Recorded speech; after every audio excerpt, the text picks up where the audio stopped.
Yes, you're welcome back. You're still on the nation's premier morning show. That's the Koko Digest Morning Show. And it's time for our online news review where we have our digitalized newspapers and we go through that. But before we do that, I'm sure Peter Nsia has the weather updates for us. So, Peter. Yes. Yes, thank you very much. Today it delayed a bit. Yes, sir. Yes, so today, in the southern sector today, patches of mist and fog are expected to form over parts of that sector. And what it means is that it is going to affect visibility. So GMET advises drivers to make good use of their headlight and also reduce speed. This is going to affect those in the lowland areas especially. And so those there should take note. And then as the day progresses, the entire country is going to experience fairly dry and hazy conditions, which means that the sun will scorch very much today. The sun will be very scorchy. And so GMET is advising viewers to reduce their exposure to the sun. And they should make good use of umbrellas, drink more water, and basically reduce their exposure to the sun. And those within the northern sector and the transition belts, because of the dry and hazy condition, GMET is advising them to handle naked frames very well because it can easily catch fire. And then as the day progresses into the evening, the coastal area within the southern sector should expect partly cloudy weather. But this afternoon, the people of Axim and Takwa should also expect some rain. There's a 30% chance of it raining today, this afternoon at Takwa and Axim as well. And then the state of the sea today is very calm, and so our fisher folks can actually embark on their activities very well without experiencing anything at all. And it's unfortunate that I don't know if you can display the image, because last week we were fortunate to have some GMET officers here who actually explained the colors again. And so the colors there, we can see the orange, the red, the blue, and the white. Which the red means take action, the orange be prepared, the yellow be aware, and the green low risk, and white means no risk at all. So when you look at the metrics table, this morning, the southern sector, like I said, it is going to be very foggy and misty. And the impact, when you check on the metrics table, is low.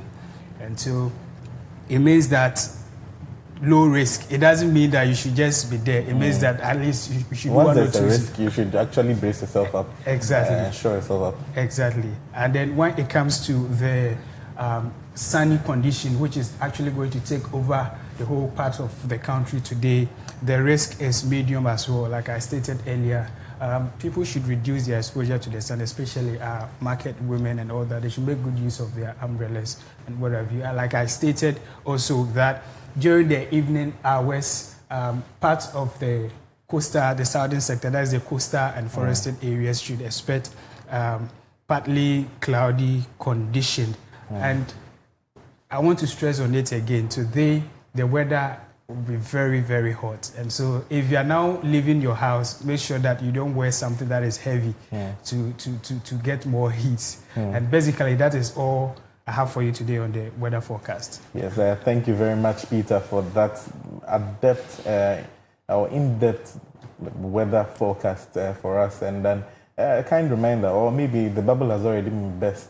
I have with me two of my co-hosts. We've actually seen one already with Peter Nsiam. The one who is yet to talk is the more troublesome one. It's Clement Yabankwe. He's also here with us this morning to delve deeper into our morning show. Guys, good morning and a big welcome once again. Thank you, Nana. And you look amazing. Because Clement is the more troublesome one, and hopefully today, I'm sure maybe he'll be in check. Exactly. He'll be in good character. Yeah, looking good as well, Clement. Thank you, Nana. Yes. So now let's go into the word of the day. You know, it's this thing that we've actually started to educate our viewers on words that we talk about. So now today, the word of the day is drum roll. Resilience. So resilience, it means the ability to recover quickly from difficulties. The ability to recover quickly from difficulties. So now today I'm going to put you on the spot a little. So you're going to use this form of the verb, this word in its any form. You can use adjectival form, the adverbial form, any form at all, and then you use to make a sentence. But I'll start. Peter has spoken. So Clement, since you like to trouble me, let me trouble you again. What does this word particularly mean to you? And as you said, definition has already been given. Yes. So then let me go straight to my sentence. Your sentence. Yes. So then let me just link you to the government. You see, many people will say that the Mahama-led administration, the second administration, is a very resilient government because in the aspect of economics, the economy, when you take a look at the exchange rates when they came to meet, and now it's around 11 cities or 10.4 per United States dollar. When you take the inflation from somewhere 23, now around 3.5. So the ability to recover from difficulties, people are saying that Mahama government is a resilient government. You guys see why I'm saying that this guy is a troublesome man. Just use it to the sentence. See where he's going to travel before you've gotten here. Peter, it's your time to use the word resilience in a sentence. I remember that our former president, God bless his memory, John Evans Mills, used it in a very interesting sentence, and then it actually led to sparking debate when he was reporting to Parliament. He said our economy is resilient. He didn't complete that particular sentence, but Peter, you have a chance to complete it for him. So I would like to pick it from Clement's angle. You saying that he's very troublesome, and that. So I would say that Clement has actually shown great resilience this morning. Yes, he's bounced back. Exactly.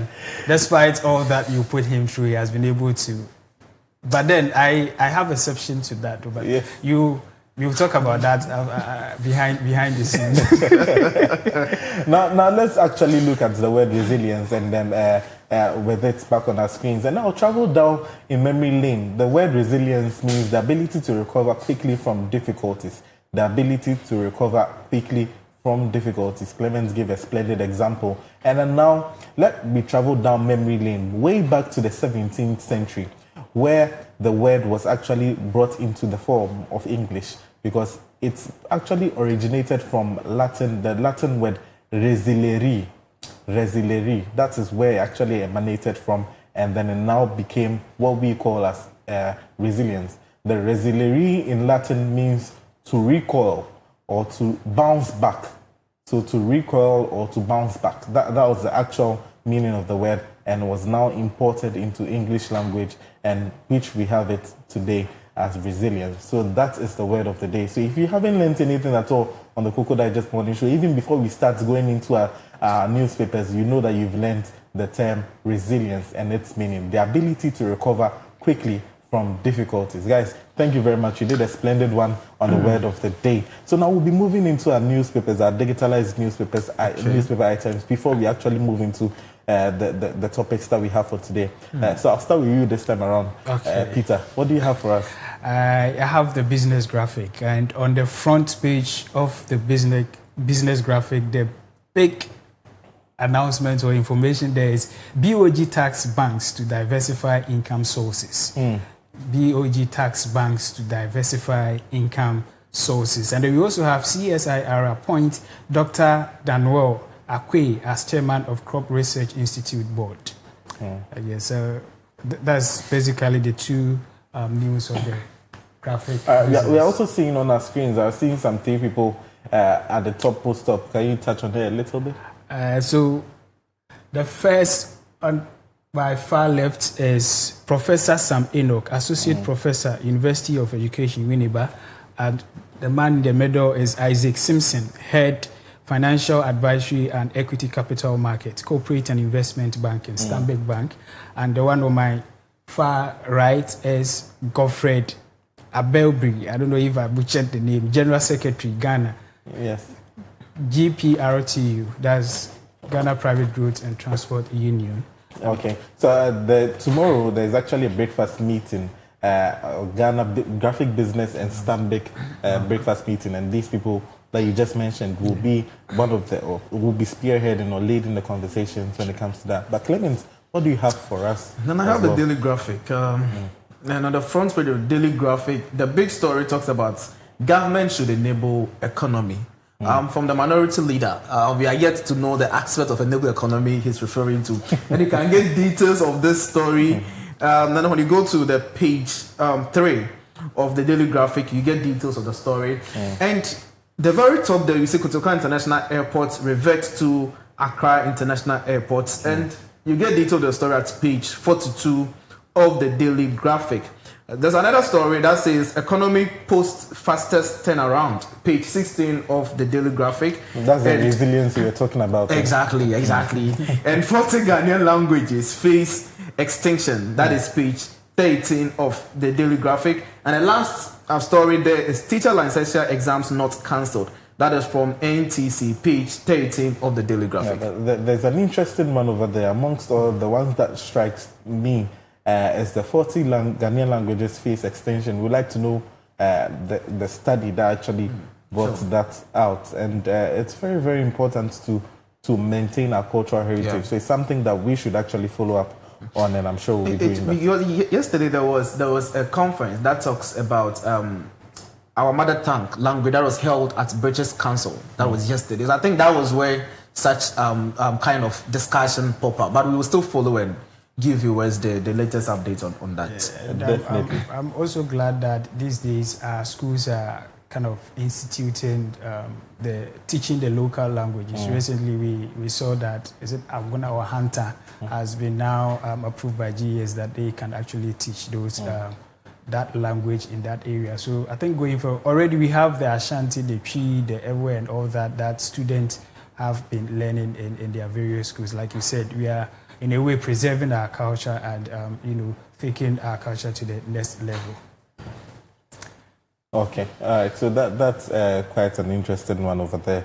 But do you have any news items that you want us to talk about before we move into our main points of discussion?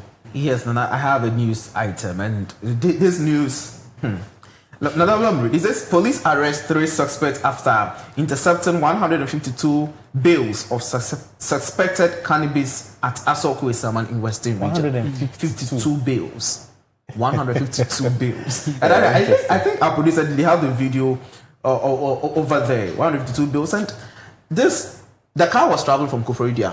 He used the Accra Highway through Mankesim, through Cape Coast, and finally was arrested or intercepted at Western Region, Shaman District, Asoko Esaman. So there's a lot of questions. How come the car was able to make its way from Koforidua through the Accra Highway down?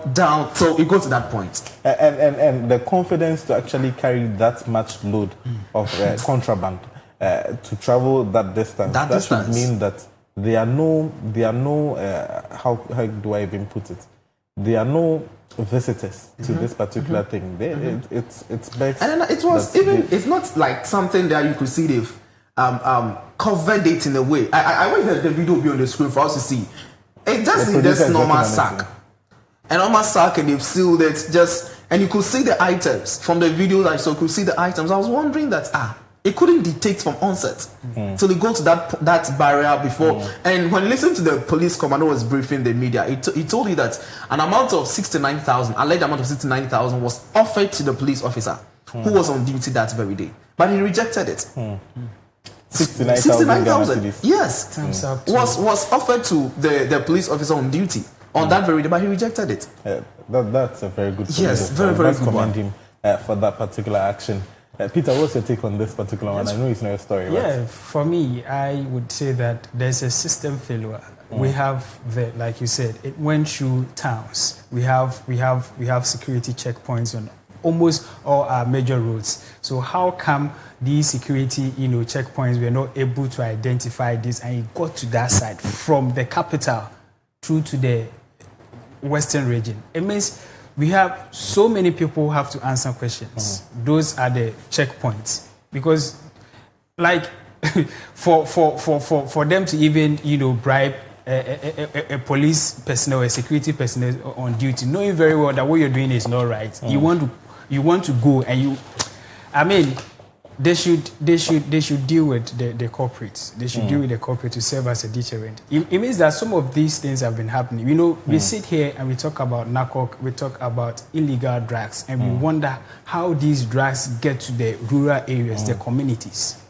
these and many other ways are how these people get the drugs into the various communities. Because how can somebody in the village get access to these illicit drugs? Meanwhile, the person has not been to the Greater Accra region before.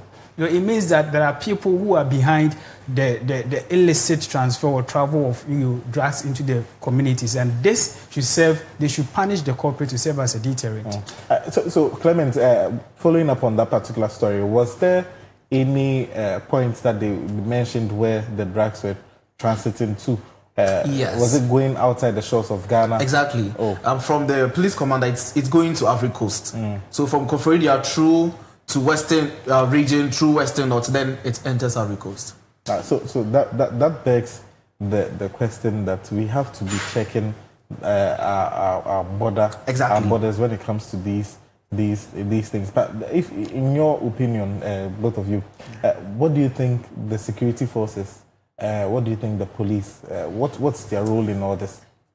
So Nana, I think the Inspector General, yesterday I saw one news outlet, and he said that the Ghana police, if you think they are not working, then it's a lie. They are really putting in their best. And I would say, indeed, yes, looking at this story that we chunk on yesterday, tells us that the Ghana police is still working, even though there might be some system failure at 1 or 2 points. But that should tell you that if this officer on duty that very fateful day was not so much faithful to the service that he has been called into, he could also have been probably alleged to have been bribed for this kind of item to pass through Ghana. And you see, over the years, we've heard a story that Ghana has been used as a transit for illegal drugs. Over the years, we hear these kind of stories. So when these things start popping up, people will now try to paint that kind of picture once again. So, and there's one of, I think over the weekend, we also had another interception around the northern part, the border area to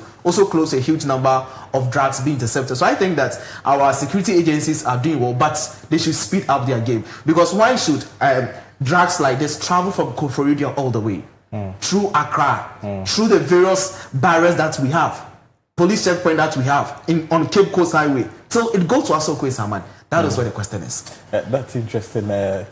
Peter? Nana, I will talk about allegiance. What happens to allegiance? Before you pass out as an officer to serve the nation, you swear by the Quran or the Bible to pledge that you are going to serve the country. What happens to it? So I think that the reset of the mind would do. And like Clement said, they are doing well, but much more is also needed. And we should make good use of technology. Right now that the human discretion is actually failing us, we should make good use of technology, automated devices to check.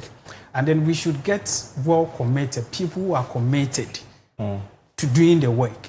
Rather than you don't just get into the service because you want to enrich yourself. At the end of the day, when you get rich and the country is not actually functioning as is expected, you lose everything. And that also leads me to my trend today. I like also...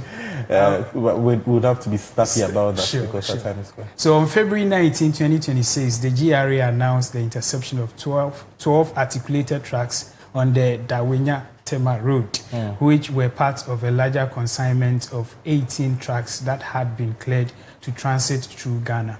It all boils down to the fact that these security people that we've entrusted, that they are going to work, these people are at our borders and ports. It is estimated that Ghana was going to lose about 80 million Ghana cedis. And if it's coming from the Dawenya stretch, that would mean that it came from the whole Aflao border. That's the Aflao border. That's the Ghana-Togo border, because that is where you use to transit. If it's from the Dawenya, except maybe it was from the Tema port, and then it was moving towards the Volta region. But with all indications, from Dawenya to Tema, if it's that particular stretch, then it means that they are coming from the Volta region, or they are coming from somewhere in and around the whole enclave. That's the Aflao border to Ho, then all the way to Accra. So report indicates that these articulated contain consumable goods like spaghetti, tomato paste and all that. And when these articulators are making transits, they don't pay tax. But then if they are supposed to come to Ghana, that's where they are supposed to pay that tax. And every country is being ruled based on the tax and all that they accumulate at the end of the day to take care of the country. And so for officers there who are supposed to accompany these trucks that allegedly were supposed to go to, they say, somewhere in Cote d'Ivoire, and at the end of the day, not knowing that those trucks were coming to Ghana, these are goods that people are coming to sell, which of course the country needs some taxes from it.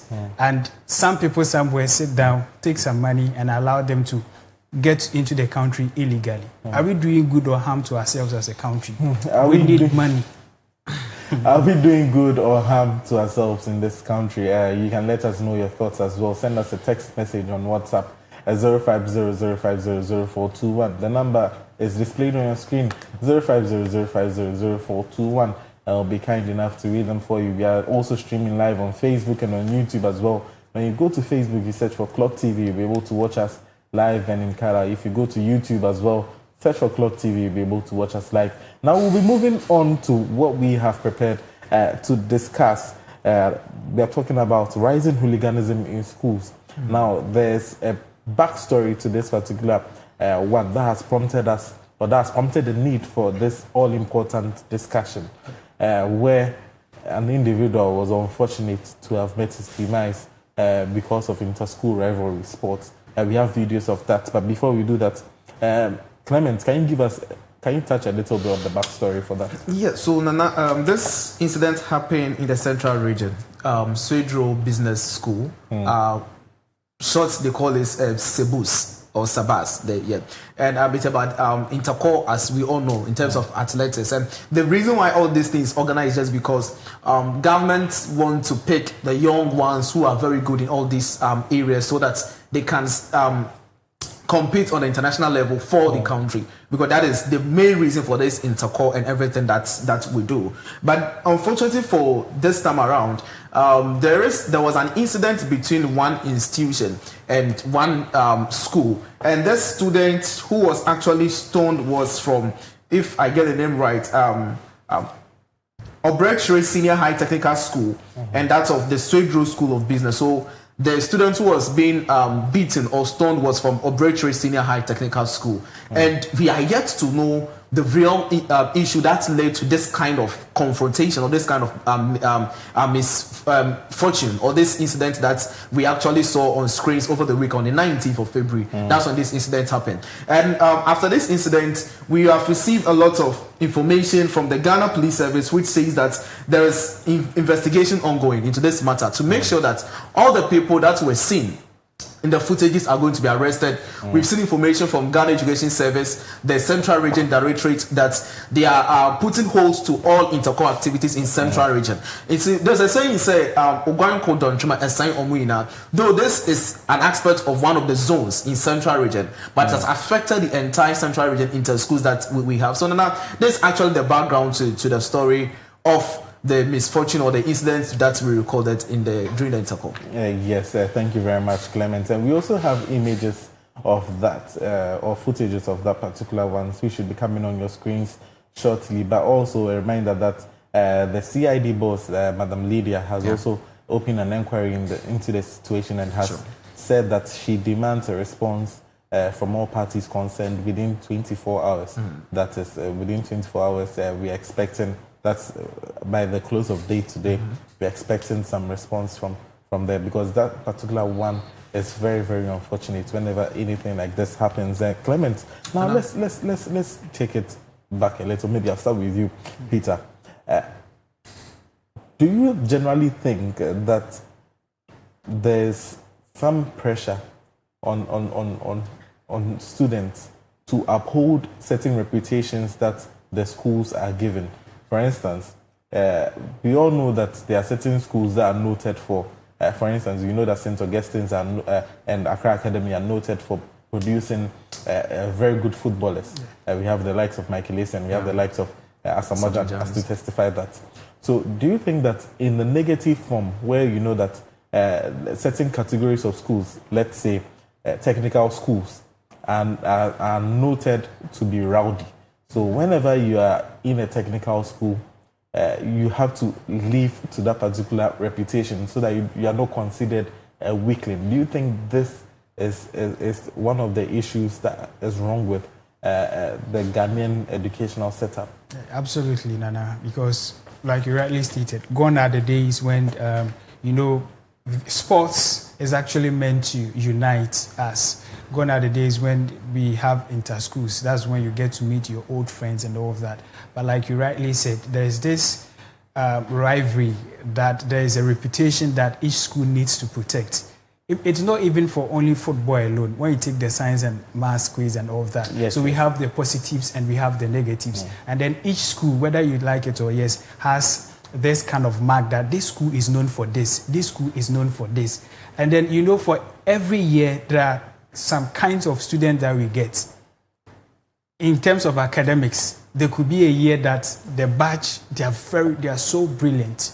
And there could be a year that they're average. And so in terms of football, in terms of other activities, that's how it is. And so looking at the previous history, what the previous students have been able to achieve or acquired based on the specific field, it then put pressure on the current ones to do same or do something to surpass what is actually there already. And so I think that these are some of the things that put pressure on them. And it ended up in this unfortunate incident because the kids do not know how to handle those kind of pressures. And I would like to also bring the authorities in because like you rightly said, there are certain schools, even right after SJHS, when you are being asked that what school do you want to attend, immediately you mention the school, they look at you and they tell you like, the way you are, I don't think you can be fit because this school is known for this, and that. I think it's high time we change the narrative.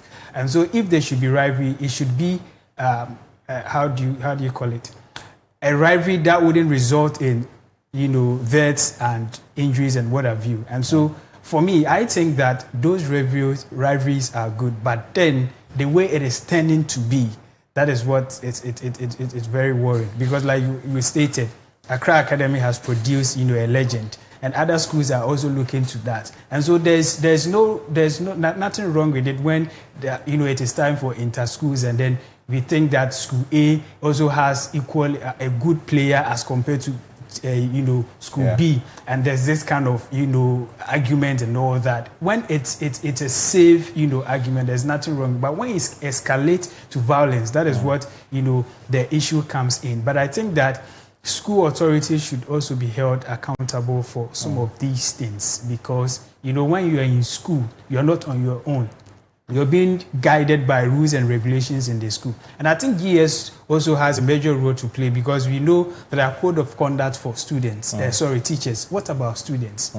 We've taken corporal punishment away from schools, but we've not put in measures in place to ensure that students are held accountable, are brought to book whenever they misbehave. And that is why over the years we've seen, continuous misbehavior and some of these hooliganisms in our schools. Very, very well said, Peter. But then also, just to clear things up, the student that's the victim involved did not meet his unfortunate demise. I stand to be corrected.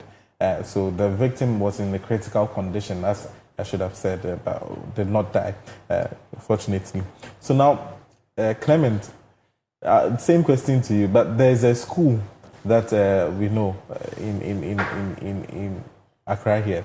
And during those days, during my time when I used to go to Intercorp, we are told that before the students go out, their headmaster comes out to tell them that when you go, don't fight. When you fight, don't lose. When you lose, don't come back to the school. Remember, this is the principles by which we live by in this particular school. Do you think that these things tend to spur the students on for violence? Nana, okay. Let me take it from this angle. The first thing he said, when you go, don't fight. Yes. So that one alone is enough for me. And then just keep it at that. Yes, don't fight. But if you are tempted to fight, then don't lose. So it means that don't fight at all. That's the point I want to stand on. But now, you see, the question is, why do we one way or the other, every day talks about issues in school. This is not the first happening of school violence. The only point is that this happened in Interco.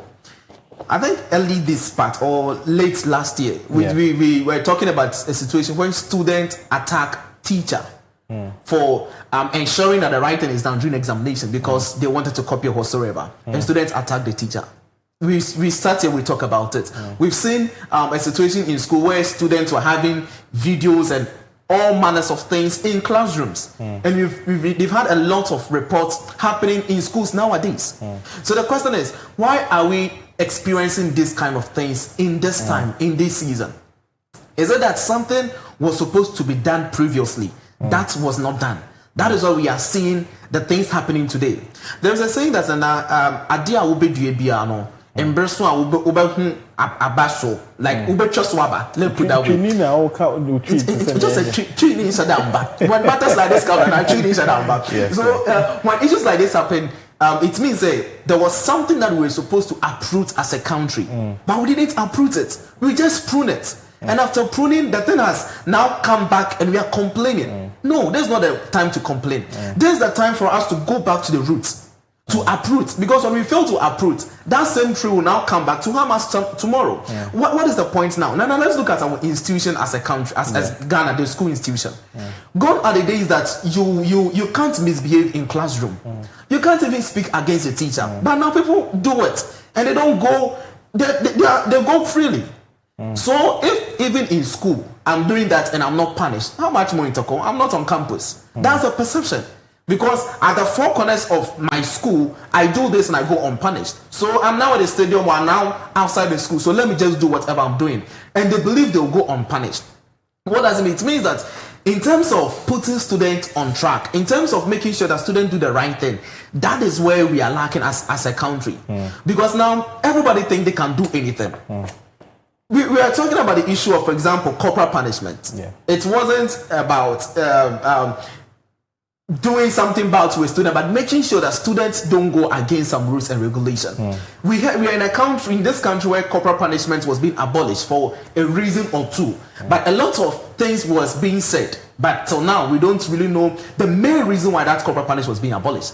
Assuming this thing was in place, and when students start misbehaving, this corporal punishment was being implemented, I don't think this issue would have happened, whereby students, you look at your fellow students and you be throwing stones, you be beating, you be doing all these sorts of things that we saw on screen. This is not for me, I think there's not a conversation we need to even to have in the first place. Because GES, as Peter said, we have code of conduct for teachers. What about students? Like issues like this, as the CID boss has said, when investigation is being done, we should publish these students. Let's put them on all the SHS and all the senior high schools, their notice board. Let's sanction them. If they are supposed to be in jail, if they are students and they think they can't go in jail, we have the minor jail for them. They should go there, spend about 6 months, or let them know that what they are doing is not right. Because now when we don't go that tangent and we just try to make it sweet, the next thing we will see in Interco will be gun. If these students had a gun, this would have been a worse incident.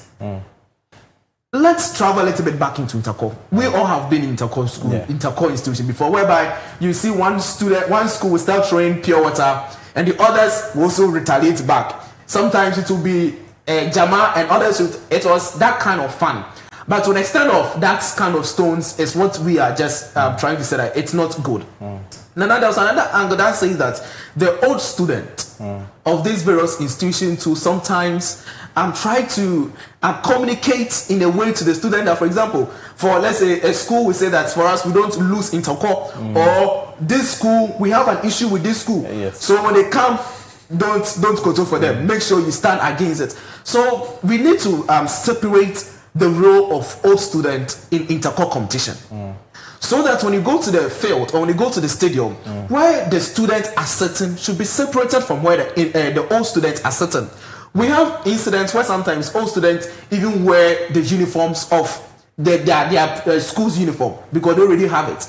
But we should let them understand that in Interco, when we see you in a uniform, it means you're a student. And if you're an old student, don't be in a uniform. And an old student, don't mix with the current students we have. they should have a separate stand for them, so that if any kind of issues come up and realize that, oh, this was resulted from the All Students Association, then we can hold them accountable. Or this from the student, then we can hold them accountable. But when they mix up like this, it's so difficult for you to tell that this is that, or this is that, or this. So I think the way to go is that now let's put I'll go back to drawing board, make the code of conduct very effective. Now presidents have code of conduct for ministers. And then let's go to the students. Because these students who grow up to become ministers. So if today they are throwing stones at other fellow, just imagine what's happening. Throw stones in parliament. Anyway, that one, you didn't hear that from me. You heard that from the guy I said he struggles on Clement Yabankwe.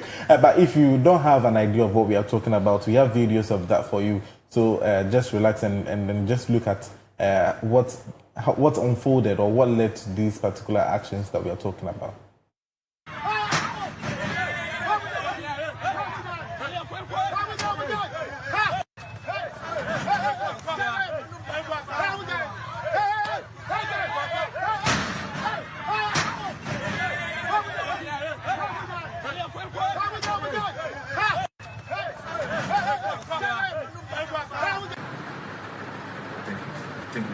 That is your shirt they are wearing. So if somebody is wearing your shirt,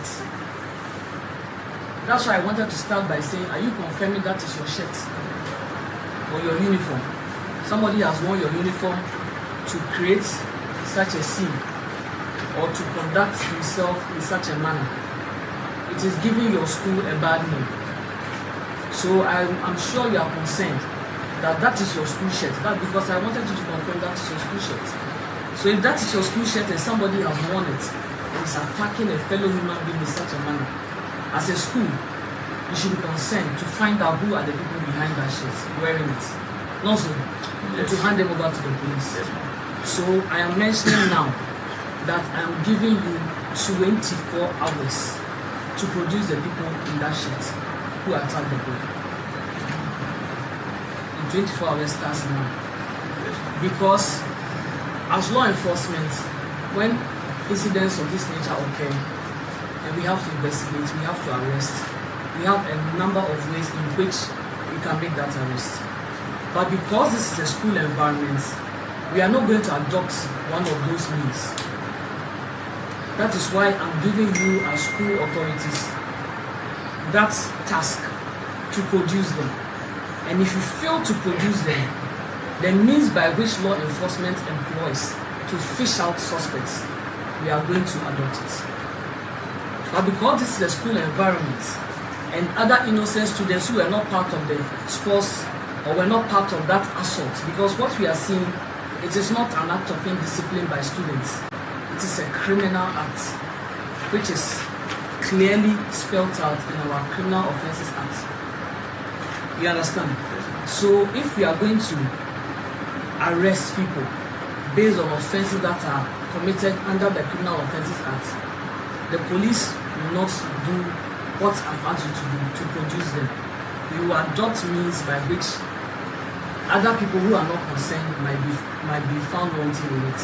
And I'm sure you know what I'm talking about. So I don't want to storm this school with my name, because if I was going to do it, everybody will be affected.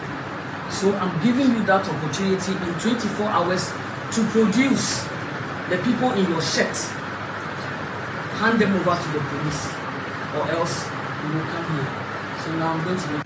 They threw a stone at me when I was looking for a place to sit, so that I'll use the medicine on my eye. That's what happened. So you were basically just looking for a place to sit? Yes, it happened unexpectedly. So, but tell us, you're saying you didn't do anything to provoke? No, I didn't do anything. I was just standing there. And they started throwing the stone.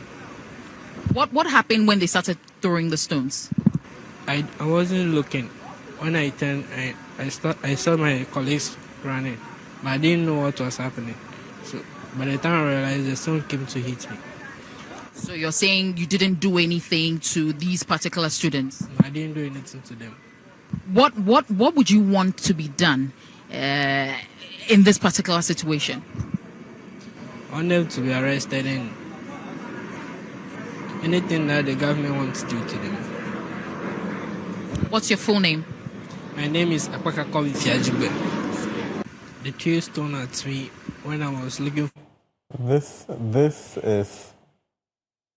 is a sad one. I had not seen, especially the third video, and this is my first time of seeing it. And the reaction, it has hit me so bad. It has hit me so bad. For someone who was just looking for a place to sit, to put medication or to treat his eye, as we could see from the video, to treat his eye, what must someone do to you for you to throw those kind of stones at him? But that is also taking us back to the second video that we watched when the CID boss was asking. With the way the questions were going, that is to say that the headmaster of that particular school is saying that he doesn't know that the person in the uniform is a student. Sure. That is what he's saying. Because clearly speaking, we saw individuals trying to beat another person. We saw them hurling stones at the person. So now that's to say that he doesn't know the students in question. So it could be seen in two ways. Genuinely, he doesn't know, or he's trying to cover up for his students. And should that be found out that he knew the person, then what should be the next course of action? I'll start with you, Peter. I mean, it means that definitely he's supporting, wrongdoing, and he should be dealt with. And so that comes back to a point Clement raised about all students. For some of us we all went through the second cycle, and I can attest to the fact that most of these incidents that happens are actually incited by these old students. That they come and they tell you, these people, we never, lose to them. And so when you lose, beat them or something of that sort. It actually boils down from that fact. And so it is high time that we look at these old students, our alma maters, old students.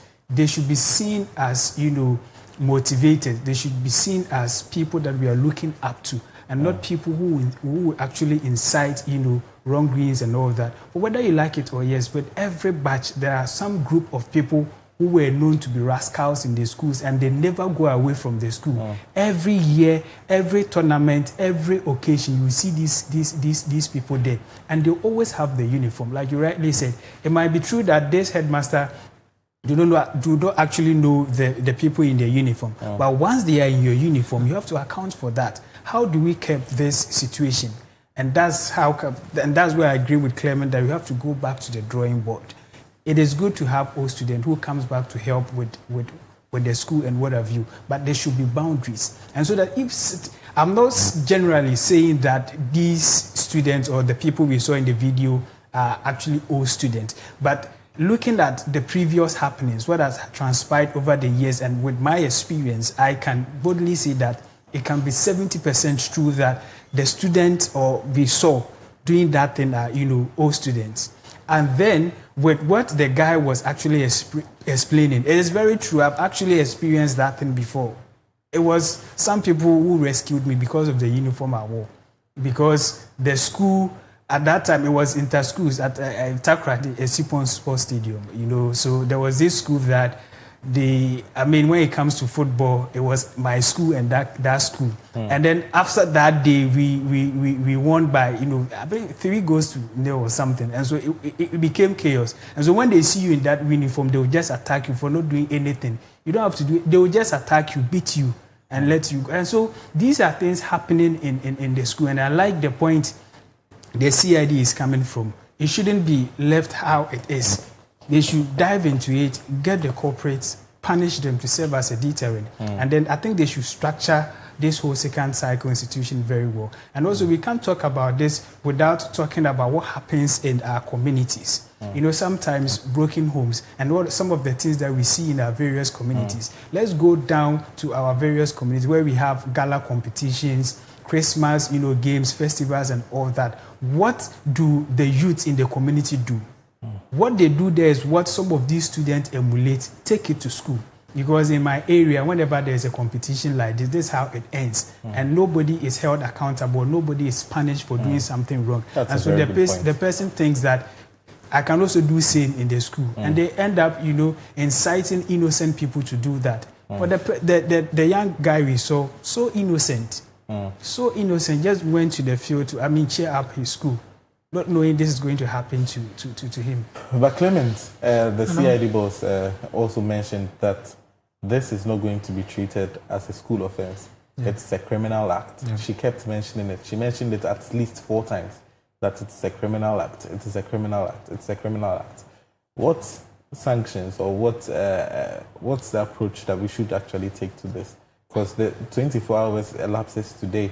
So right after its elapsement, what are we doing? Right after its elapsement, what are we doing? Yeah, so now for the CID boss, I would just leave it to the police according to the constitution, the kind of sanction they need to give to the students found capable or liable for this, what we've seen on the screen. I'll leave it to them what they should do. But moving forward, what GES is supposed to do is that, as we've talked about a code of conduct, they should, for the students, at least bring back corporal punishment, but if in a modified way, to make sure that students sit on their toes. Then you see, we have a second cycle where everybody now goes to school. And now you'll be surprised that people now in SHS, when you pick about 10 of them, 3 of them don't know why you are in school. At least when you ask them, 3 of them don't know after school what's next. They don't know. It's just some 7 out of 10 who knows that after school this is what I want to do.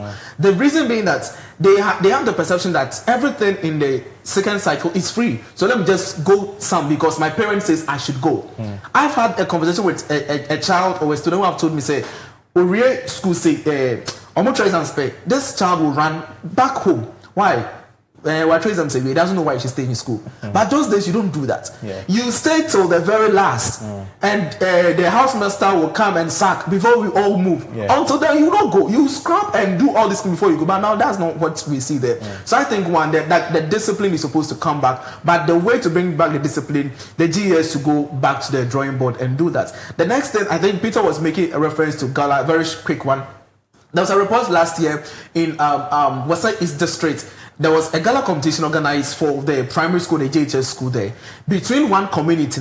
Instead of a gala being a very fruitful competition, a united sports competition, it became a chaotic scene where the youth, who are not even involved in the gala competition, they were rather fighting to an extent that one person was allegedly stabbed. But was quickly rushed to the hospital. So this is the aspect of the community responsibility to in these issues like this. If you have an issue with the fellow community, even why do you have to have issue with the fellow community in the first place? But if you have an issue with the fellow community, please try to resolve it and leave it out of the range of Ghana Education Service and its activities. That is what I also just want to say. And lastly is the fact that the CID boss also mentioned a very crucial thing to the fact that they should produce those wearing the uniform. If they are no students, they should let us. If they are students, they should let us know. We know of institutions. We have heard of issues where people are not students. Even they are not even old students, but they try to put on the uniform of that very institution for whatever reason are better known to them. So leaders or institution heads should be they should be held responsible and should make sure that their uniforms are sacred. Because if you're not a military officer, you don't wear military uniform. So why should you allow other people to wear your school uniform? It's not the best thing to do, Nana. It's not the best thing to do. I'll quickly take a few messages that are coming in before we go on a break. This one says that resilience, what a wonderful word. I didn't know it was originated from Latin. This one is also saying, Koko Digest, beautiful discussions as always. A lot more of the messages are coming, but we also have to break for Bevelin to give us the lifestyle segment, and after we'll now come back and then bring you more of this particular discussion and many other ones that we have for you. So don't go anywhere. This is Koko Digest.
And that's how we choose to welcome you to Lifestyle segment. And this was, a very special song request from our special guest. And a good morning to you. And you welcome back to the Koko Digest Morning Show on Clock TV. This is Lifestyle segment, and my name is Annabelle Bevin Ejabia. Now, many of us, when we hear about heart diseases, we only think about, the older generation. We think it has something to do with the 60s, the 70s, probably somebody's grandpa somewhere. But then the truth is, the numbers are telling us something, different. Around the world, nearly 1 in 10 young people is now obese, and high blood pressure among teenagers has almost doubled in the last 20 years, largely because of poor diet, probably stress, lack of exercise, and unhealthy lifestyles. And here in Ghana, it hits even closer to home.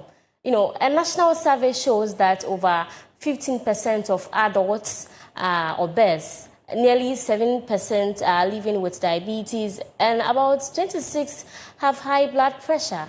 And this morning, we have a very special guest, a very familiar face in the house to, help us break this down. We are joined by Medical Officer Dr. Robert N.T. Kwame Ayi, who is a medical, doctor or physician at the Kolebu Teaching Hospital, and we'll be doing this discussion with him. Hello, Doc. Hi. Hello, Dr. Ayi. How's it going? Oh, it's going great. How are you doing? I'm good. It's good to see you. Good to see again. you too. We're digesting the cocoa today. I know, right? How did you spend your Valentine? Tell us about it.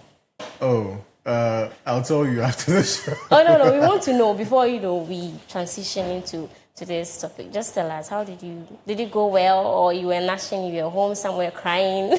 Oh, no, we don't cry. I hit the gym, did a couple of exercises here and there because it's good for the cardiovascular system. A couple of things I will be discussing today. Interesting. So, guys, you don't want to miss this very important show today. So make sure you are staying in tune, connect with us via our social media platform. We are also streaming live on Facebook and YouTube. So, Doc, we'd like to go straight into the conversation. Yeah, absolutely. When we talk about, heart diseases, probably when we talk about diabetes, obesity, immediately the heart doesn't come to mind, okay? So would like you to help us connect the dots where there's diabetes and obesity, increase the high risk of heart diseases. Okay. Yeah, that's a great question. I always like to educate patients and the general public that diabetes is not only a thing about sugar.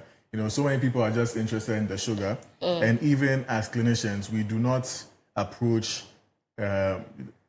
diabetes control just from what we call a glucocentric standpoint, meaning just attacking the glucose because it affects every system in the body, and the heart is also an organ that's affected when a person is living with diabetes or obesity. Right. Diabetes puts a person in a state of continual breakdown of the substrates within the body. When I say substrates, I'm talking about what the what the body uses for energy, such as carbohydrates. So that's where the glucose comes in, such as protein and fat. The body would keep breaking down fats, so that it would be used by the body for energy, because for type 2 diabetes, for example, the body does not recognize that there is insulin in the body because of insulin insensitivity. In type 1 is because there is an absence, a near total or a total absence of insulin. So there's that catabolic process that keeps happening. So there's a lot of fat that's pumped into the bloodstream, and it can find its way into the heart. Most times you have a fat plaque lining the vessels. There are pipes all around the body which push blood where the blood needs to go. And the heart is one organ that beats from the time you are an embryo till you're 6 feet under. Right. Okay. So the heart is always beating. The heart is always consuming energy, and it needs oxygen to do this. And that's why blood goes to the heart. There's oxygen in the blood which goes to the heart for this purpose. And so once there is something that's blocking the pipe, the person is predisposed to having very bad cardiac outcomes. It's a similar thing with obesity. Okay. You know, it's someone living with obesity is at risk of, depending on the type of obesity, is at risk of developing heart issues stemming from cholesterol issues, like the person who has diabetes. Person living with obesity can have diabetes as well. The person living with obesity, because of their excess weight, can put a strain on the heart and can also lead to some types of heart issues. So, you know, there are so many factors that come to play when we discuss how these metabolic conditions affect the heart. Right. So, though a lot of people, you know, when you talk about heart diseases, they only think about heart attack. Right. Yeah. So, we like you to walk us through, you know, some of the heart diseases that we have apart from heart attack. Okay. Yeah. One that is most concerning in the young adults age group, there are a type of heart diseases called arrhythmias. Okay. That's the heart is not beating in the rhythm that it's supposed to beat with. The heart is supposed to have, you know, some kind of regular timing with some kind of variability that shows that you are healthy. But when the heart starts to, you know, it's like you are singing in the choir, and then the drummer starts giving you an offbeat. You would get confused. Probably. You know, that's not how you rehearsed. And it's a similar thing with the heart. The heart starts beating a type of way, and it might not be able to pump blood out of the heart, like within the heart, appropriately. There is one common arrhythmia that's called atrial fibrillation, and there are so many causes. But some of the causes, one very potent cause is hypertension, which is not controlled appropriately. Okay. There is what we call ischemic heart disease that can lead to the heart attack. But sometimes there are some telltale signs that precede the heart attack, and that's what I was talking about when you have the pipe having, you know, some degree of obstruction. Right. So, what early warning signs should the young adult, you know, look out for in this time? Yeah. For heart disease or for heart disease? Okay. Sometimes heart disease or the adverse things or outcomes from heart disease can come unannounced. But sometimes you can have the warning signs. So that's the chest pain, which is mostly central, you know, in the middle of the chest. Okay. It can feel like it's gripping. It might travel to the shoulder. It can travel to the inner aspect of the arm. It can go to the jaw. Some people might even feel it just up here. That's a warning sign. It is ominous if this symptom lasts longer than 20 minutes. Interesting. Wow. Yes, but most times, if the person does have this issue and it lasts 20 minutes or less, it usually might come with some kind of activity where the heart starts beating faster, the metabolic demand of the heart starts to increase, and so it needs more oxygen and more blood flow. But once that blood flow is limiting, the heart will start to alert you, look, I'm not getting enough. And some kind of injury starts to take place. And that's when the pain comes. And so when they reduce the activity, they start to feel normal again. The pain starts to go. And that's the kind that usually would last 20 minutes or less. Right. And it's still an indication to see the doctor. Whatever chest pain that a person has, you need to see the doctor so that it's investigated. Because there are some people when, you know, they feel some kind of pain, even in their chest, like, oh, this is something that happens to me once in a while, or it will go. Then they just have to forget about it. Then, you know, there are a million causes of, well, maybe I'm exaggerating, not a million, but so many causes of chest pain. The chest, you see the ribs. The ribs are like a shield. Right. They are protecting very important structures. The heart and the lungs are very important things. You do not want to play with these. Yeah. And so any pain that's experienced on or inside the chest, it needs to be investigated. So you definitely need to see a doctor if you have some kind of chest pain so that it's addressed. Yeah. The cause might not be so malignant like in the case of maybe reflux, gastroesophageal reflux disease, or we call GERD, the heartburns and things. Those are not so bad. They can be bad, but it can range from that to even the heart attack that we want to avoid. Right. So when next you have a chest pain, don't go and say that, oh, let me go and lose some rub or some popa. Or exercise. Yes. It's not the time to exercise. No. Rub on the chest, and then after some time they are okay. But then, Doc, I would like to find out from you, does the food we eat or our diet probably, had something to or affects our health in any way when it comes to the issue of heart diseases? Diet. I love this question so much. Yes, nutrition has a very important role to play.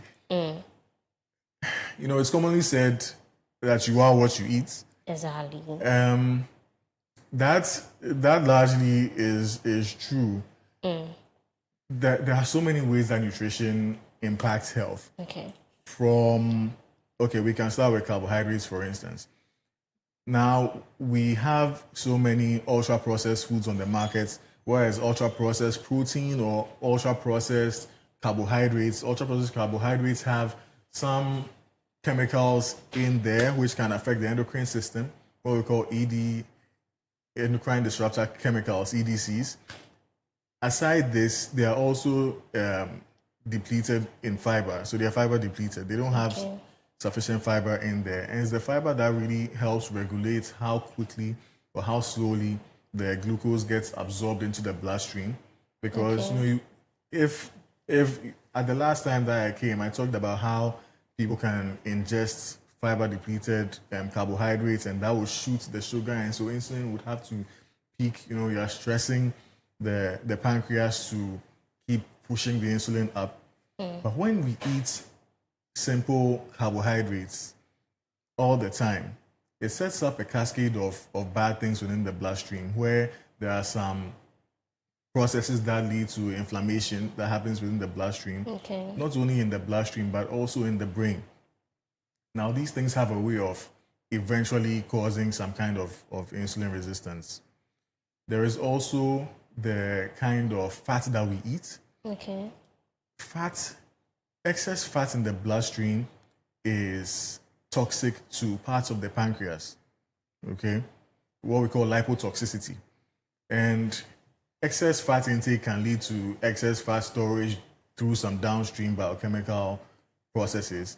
And some of these fat storage sites are not how God destined the fat storage to be, because we are eating things in excess. They can find their way around the heart, around the pancreas, in the liver, and around the gut. So we call this the visceral adipose tissue. That is not a good site. And when people store fat in there, it's a risk factor for developing diabetes, which is a very devastating disease that we're seeing these days. So that's how largely nutrition affects and not even nutrition only. When we look at how the environment interacts with our genes, how a person lives has a way that it interacts with the genes, such that it can switch on good genes, or turn off the good genes and then switch on the bad ones, which can ultimately affect how early we can get some diseases that our genes have destined for us to develop, or whether or not we'll get them at all. Right. So, if I'm getting you correctly, sometimes the things that we take in, or the fats that we get in our body, sometimes becomes excess. So, does physical, activities play a role in helping us in terms of preventing heart diseases, and how? Physical activity is great. It's excellent. But I need to say this right now, that we don't need to sensationalize one thing out of the things, collective things that we are supposed to be doing for good health. Okay. Someone can lead a terrible lifestyle. You know, poor nutrition, probably overnutrition, with ultra processed foods, has bad sleep health, might be exercising well though, has bad relationships, there's a lot of stress in their lives. All of these things come together, but you cannot really single out one specific intervention and say that this is the end all be all for optimal health. But of course, exercise does have a role to play in preventing diseases, so many diseases. I cannot even begin to list all of them. Exercise produces the muscles when they contract, relax, contract, they release certain chemicals, that can help with memory and brain development, that can help with ongoing muscle development, that can also prevent type 2 diabetes in the long run. But again, the kind of exercise you do needs to match your dietary intake. And it's not all types of exercise that carry one specific benefit. If you're going to be doing cardiorespiratory training, that what people usually call cardio, that's the same as aerobic training. It has a way of improving your muscle health, and that's tied into your cardiorespiratory health, which is tied into your longevity. Resistance training also has a role to play in muscle health, which complements cardiorespiratory training, which is weightlifting, body weight training. You also have flexibility training, proprioceptive or balance training, also watching your body composition, which has to do with how much fat/lean tissue that you have. Right. So, can diabetes be reversed in any way? Can it be reversed? Yes, diabetes and pre-diabetes can be reversed, but if we are talking about the reversal, we are largely talking about type 2 diabetes. Of course, gestational diabetes, just from the pathological process or the disease process, it is reversed after the woman delivers the baby in the placenta, but she's at risk of developing type 2 diabetes within a 5 to 10 year period. And the onset of the diabetes can be shorter if she has a mother living with diabetes or who lived with diabetes. So, yes, type 2 diabetes can be reversed. There's a trial, the DIRECT trial, diabetes remission clinical trial. I do not recall the year it was conducted. I believe 2014 or 2015 to 2017 or so. I'll have to check. But participants were put on a very low calorie diet. I believe it was between 800 and 900, and between an 800 or 900 calorie diet. And the trial took place. And at the end of the trial, close to 50%, probably about 45% of the participants lost weight, of course. And then that weight loss was tied into a remission of the diabetes. Now, remission, we are defining remission as you not being on the diabetes medication and being in the pre-diabetes range or normal sugar range for a year or more. Right. But can someone who is overweight, be automatically obese or maybe is prone to heart diseases in any way? Yes. However, we would have to define overweight. So overweight and obesity are two different things. Okay. There are two different weight classifications or body fat estimation classifications. Okay. If we're looking at the BMI, overweight is from 25 to 29, and obesity is from 30 and beyond. Okay. So that's per the BMI. And yes, there are some people who are overweight who can develop diabetes, who may not have diabetes but can develop issues relating to metabolic dysfunction that can cause heart disease. There are some ethnicities that are at risk of this. Asians, people of Asian ancestry, are at a high risk of having diabetes /pre-diabetes while they are in that overweight category. And so their BMI cutoff is even lower. We use a lower BMI range for them because we've seen that in that range, they are probably even, they can be classified as obese. So there is a phenotype of obesity that we call metabolically unhealthy normal weight. So they might have a normal weight. Like I might look at you, oh, you're good. You stand on the scale, like normal weight. And everybody has fat, okay? Right. There's fat distributed all over the body in everyone. But remember I mentioned that fat is not supposed to be stored at some parts of the body. Okay. So you might normal weight, but then we decide to do a special scan. And we see that the fat is distributed, particularly in the visceral adipose store. Which is not supposed to. In the abdomen. And that's not where it's supposed to be. And that's what gives people the apple shape. Okay.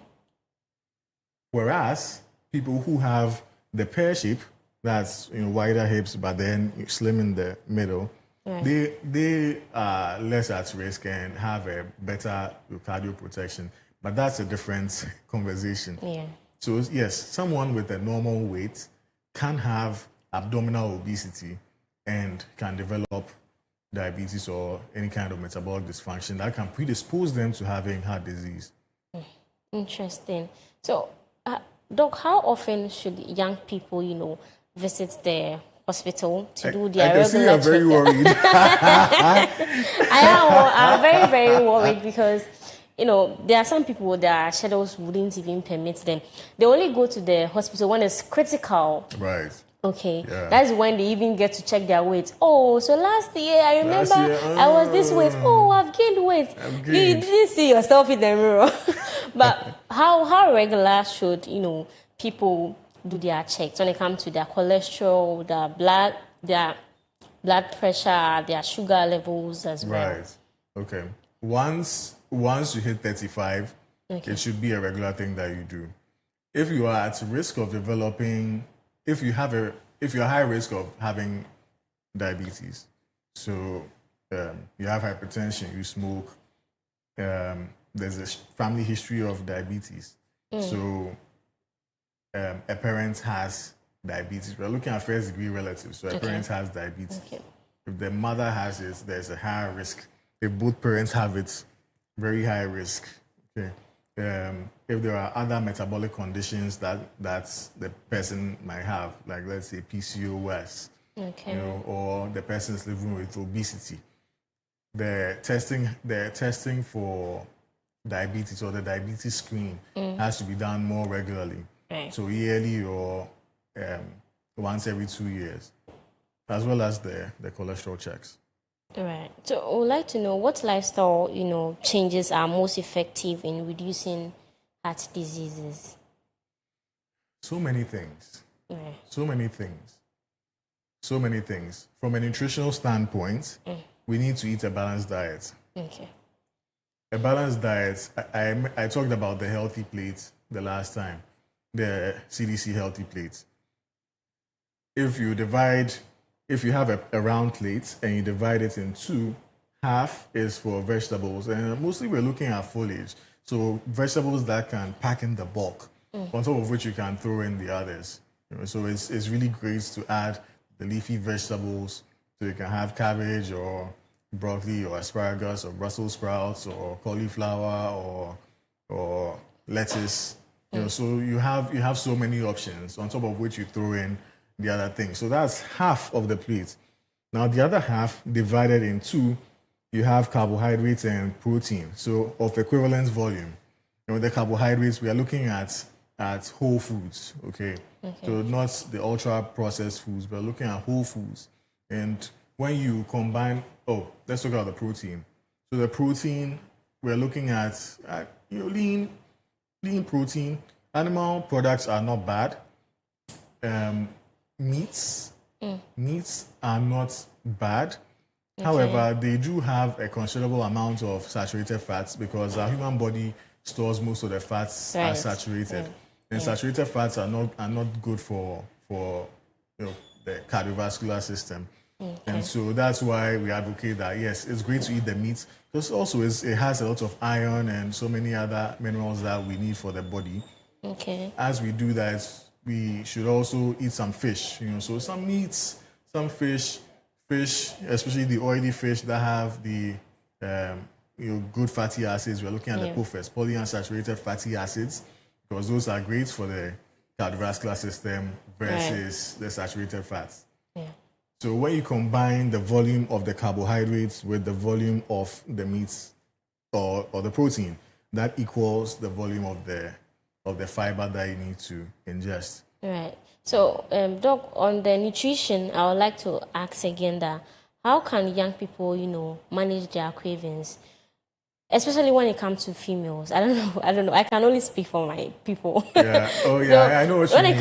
When it comes to cravings, people can be, they see this, they eat. They see this, they eat. How can they manage their cravings? Because it's wild, especially when it comes to their, menstrual cycle right into ovulation and all of that, even pregnancy. So how can, they manage their cravings? Their cravings. Yeah. Around that ovulation period, the basal body temperature is elevated by a certain degree. Okay. And for every degree or 0.5 degree rise, for a certain basal body temperature rise, there's a considerable rise in the basal metabolic rates, by sometimes even a little over 10%. And so that's what influences the body's need to also satisfy the increased energy demands. Okay.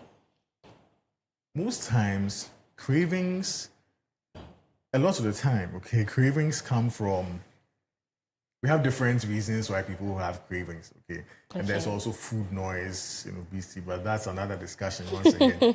But at large, when people need to hydrate, sometimes they can have the miscue to rather have a high-calorie snack, or a high-calorie drink. Take, for example, someone who, would walk a bit and sweat a lot. Oh, just hit the supermarket and get a Coke and drink, because they are thirsty. But they also get this sudden, I wouldn't say high, but like a sudden good feel kick in their brains after drinking the Coke. So they've quenched their thirst, and they've also had some sugar, like fructose and glucose. It makes them feel good. So there's that miscue, the Pavlovian dog and conditioning. So over time, you might feel thirsty, but you might have that miscue to ingest something high calorie or eat something high calorie, and that's a craving that you might have. So the first step is, to make sure that your meals and your snacks are evenly spaced. And when I say snacks, I'm not talking about a Coke. I'm talking about nuts and salads and fruits. So making sure that they are evenly spaced, that's one. And two, making sure that you are well hydrated throughout the day. We are not front loading, we are not back loading, but making sure the hydration is spread well across the day. Right. And if you do have those miscues, hydrate first. Right. So I asked this particular question because, back at early days, like tertiary, there's this friend of mine, like there's a fridge, and she has it stocked with so many drinks.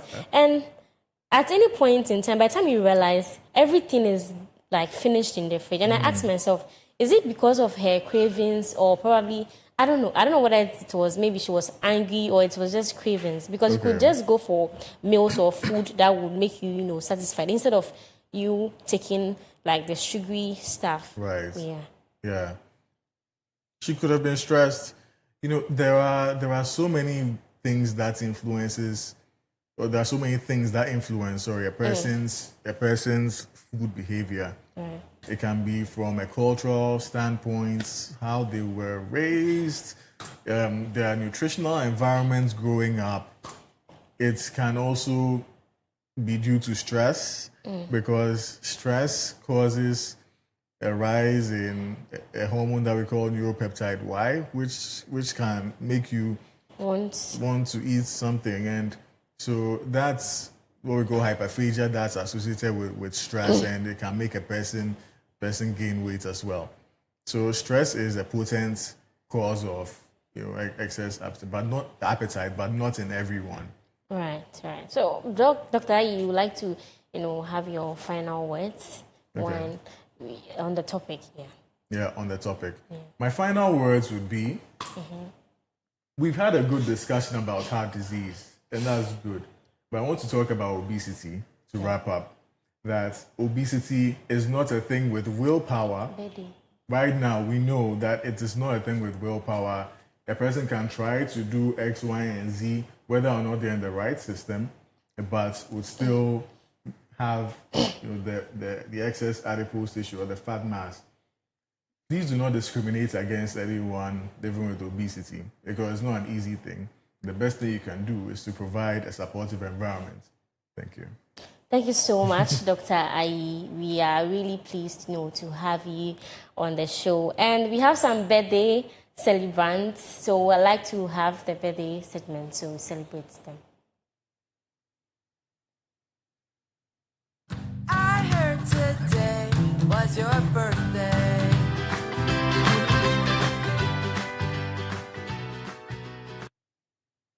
I heard today was your birthday. Okay. So this is from me to my very special friend, Hero.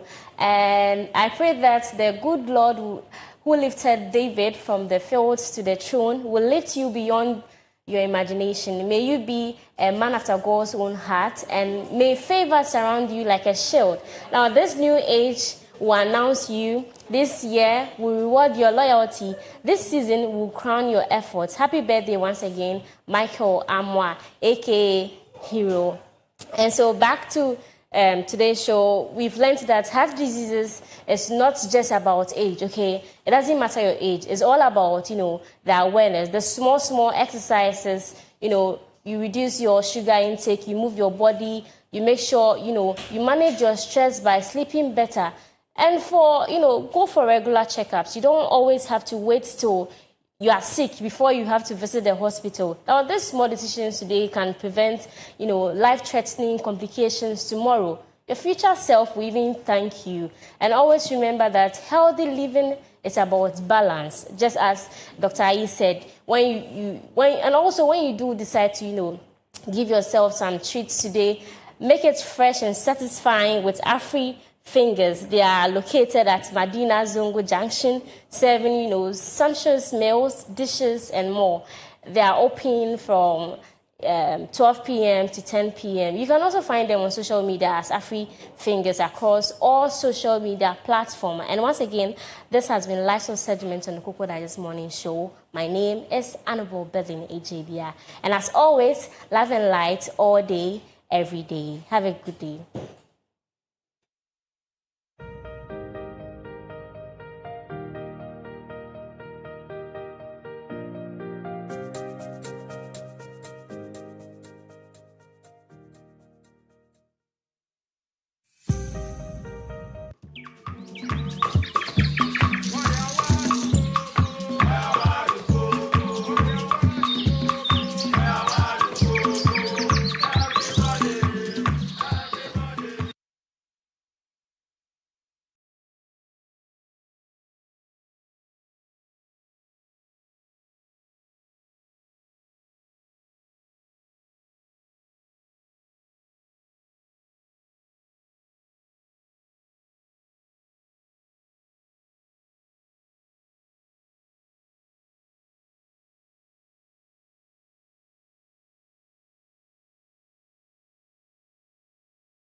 lovely viewers, good morning and welcome to the Sports Update segment on your favorite morning show, the Koko Digest Morning Show. I am your host for today, Benedict Ketekwati, and you know over here bringing nothing but the best in the world of sports. We are covering all the action, both local and international, and today we are going to talk about very thriving, very important, very entertaining sports.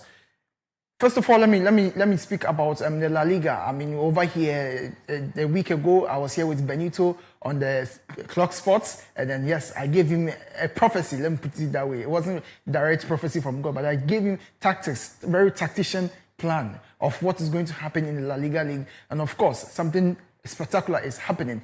Barcelona has overtaken Real Madrid again. Real Madrid couldn't even hold the first position for a week.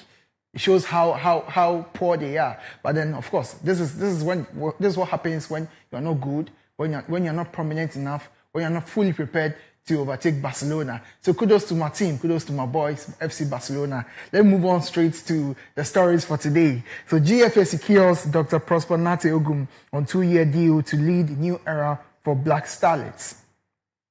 So the Ghana Football Association has reaffirmed this commitment and has appointed Prosper Nate Ogum on a 2-year contract. This is a decision made by the management for him to take over from Frimpong Manso, who was already leading the boys in a very prominent stage. So yes, the CAF under 17 AFCON Cup of Nations. African Cup of Nations under 17 team. They have a competition that is coming up, and then Prosper Ogum, a coach that has proven himself in the past years with Asante Kotoko and with other teams in the Ghana Premier League, has taken over on a 2-year contract. We know this is quite surprising because for the first time where someone has been appointed under contract to manage the under 17 sports team is quite surprising to some of us. But I think this is one of the ways by GFA to affirm its decision and, of course, move the boys to a prominent position when it comes to the world of football. Let's move on to our next story for today that has to do with the racial abuse, racism that is going on around the world. Over the week, 2 weeks ago, last week, we realized that some players, some European players, the blacks playing in Europe, are facing some form of racism from their counterparts or their opponents in other teams. And last week, we had the sad news of receiving 4 players being targeted in racial abuse after Premier League weekend. So this has to do with the teams in the Premier League, English Premier League. And, when it comes to racism, we actually thought England is actually doing better. It's actually everywhere in Europe. But we thought England is one of the countries that it's actually upholding or abolishing the term racism from its sports or from its international stage. But then, unfortunately, 4 players in Europe and 4 players in the EPL were affected by this form of racism. So we have Tolu Arokodare and Sunderland winger Romain Mundell. They were the latest to receive this form of racism. And it's quite unfortunate because, times are moving forward. We are growing. We are understanding football. Football is not just about blacks. It's not just about whites, but, it deals with everywhere. We have some teams playing very well, and then their players are mostly dominated by black players. But unfortunately, we are still facing the issues of racism. Our condolences, not condolences, but then our heartfelt, regards goes to these players who are suffering. We know they will not sit idle on this issue. They will speak out, and then the issue that has to do with Vinicius Junior and then Cristiani back in the game against Benfica, Real Madrid against Benfica. We understand the player has been suspended a one match ban with the issue still being investigated. So we know that. Now the issue of racism is being handled with straight hands, with very firm hands, because any player that is found guilty of being racially abusive to his or his opponents or his colleagues, it extends to the women's football as well. If you are racist and you are being racial when you are being segregation during sports, we are going to put you to the courts. So yes, we have players who are suffering. The anti-discrimination group Kickouts said on Sunday evening that this has been an appalling weekend after 4 players called out the racist abuse they've received on social media. So that means it's actually sad players are being affected, and we hope that punishment will be meted out to all those who are found guilty for doing this kind of stuff. Our next story for today has to do with the World Cup competition that is coming up in the USA, Mexico, and Canada. And one of the pressing issues has to do with drug cartel attacks in Mexico, which sparks concern ahead of 2026 World Cup. So if you were watching the earlier news, you realize that the drug cartel lord has been shot dead by the forces, the police of Mexico, which has sparked a lot of issues in Mexico. There is a lot of unrest in Mexico. Cars are being burnt, shops are being burnt. People are dying, people are being shot on the road, on the street, and this has called for concerns towards the World Cup, which is like less than 3-4 months to start, to begin. People are, especially the fans of football, fans of sports, are raising concerns that what is happening, what are we going to do? Because if this is where we are going to host the World Cup and people from all parts of the world are coming for this competition, and this is where these drug cartels are holding, having arguments, they are killing each other, they are destroying property and all that, then how is this World Cup going to be played over there? Of course, we are waiting for reports from FIFA. We are waiting for comments from FIFA on how or what they are going to do, because we want to know if we are still going to hold the World Cup over there or something will be done. And hopefully they will get back to us as soon as possible.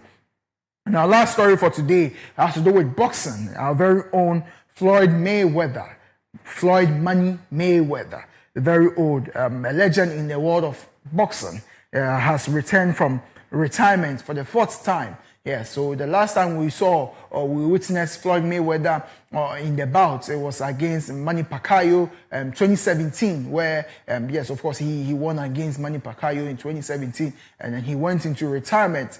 But he has returned again, pending, a championship heavyweight against Mike Tyson. This is an exhibition bout this spring. So we are hoping to witness 2 legends of the game. We have Mike Tyson, who is retired, who is way older, against Floyd Mayweather, who is 48 years of age, now facing each other. This is an exhibition match, and we know Mayweather has actually confirmed that he will return to boxing for the first time in 9 years. So it's been 9 years since Mayweather actually retired. That was 2017, and then he's saying that he's going to come back again.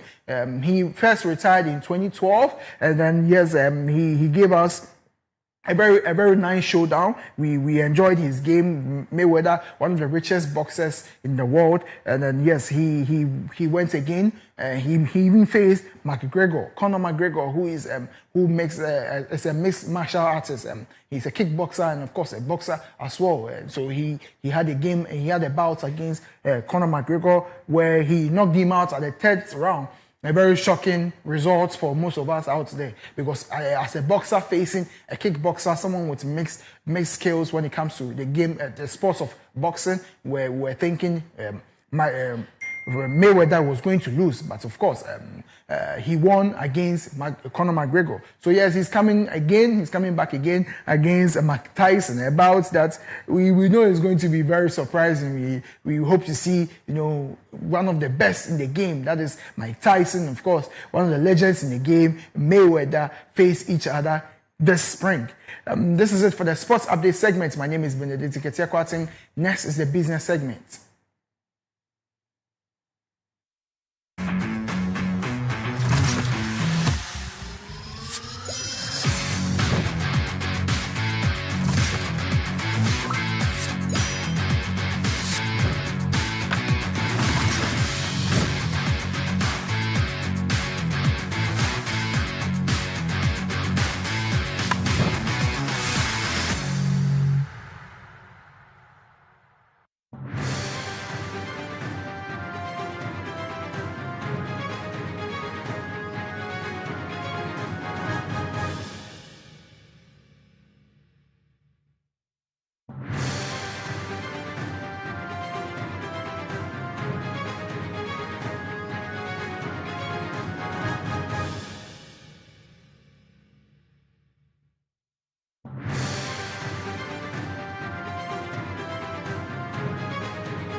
Good morning to you and welcome. This is the Business Update segment on the Koko Digest Morning Show. I am Peter Nsia, and now to our stories. Government short-term borrowing continued to attract strong investor interest last week, with the Treasury exceeding its target by 2.08 billion Ghana cedis.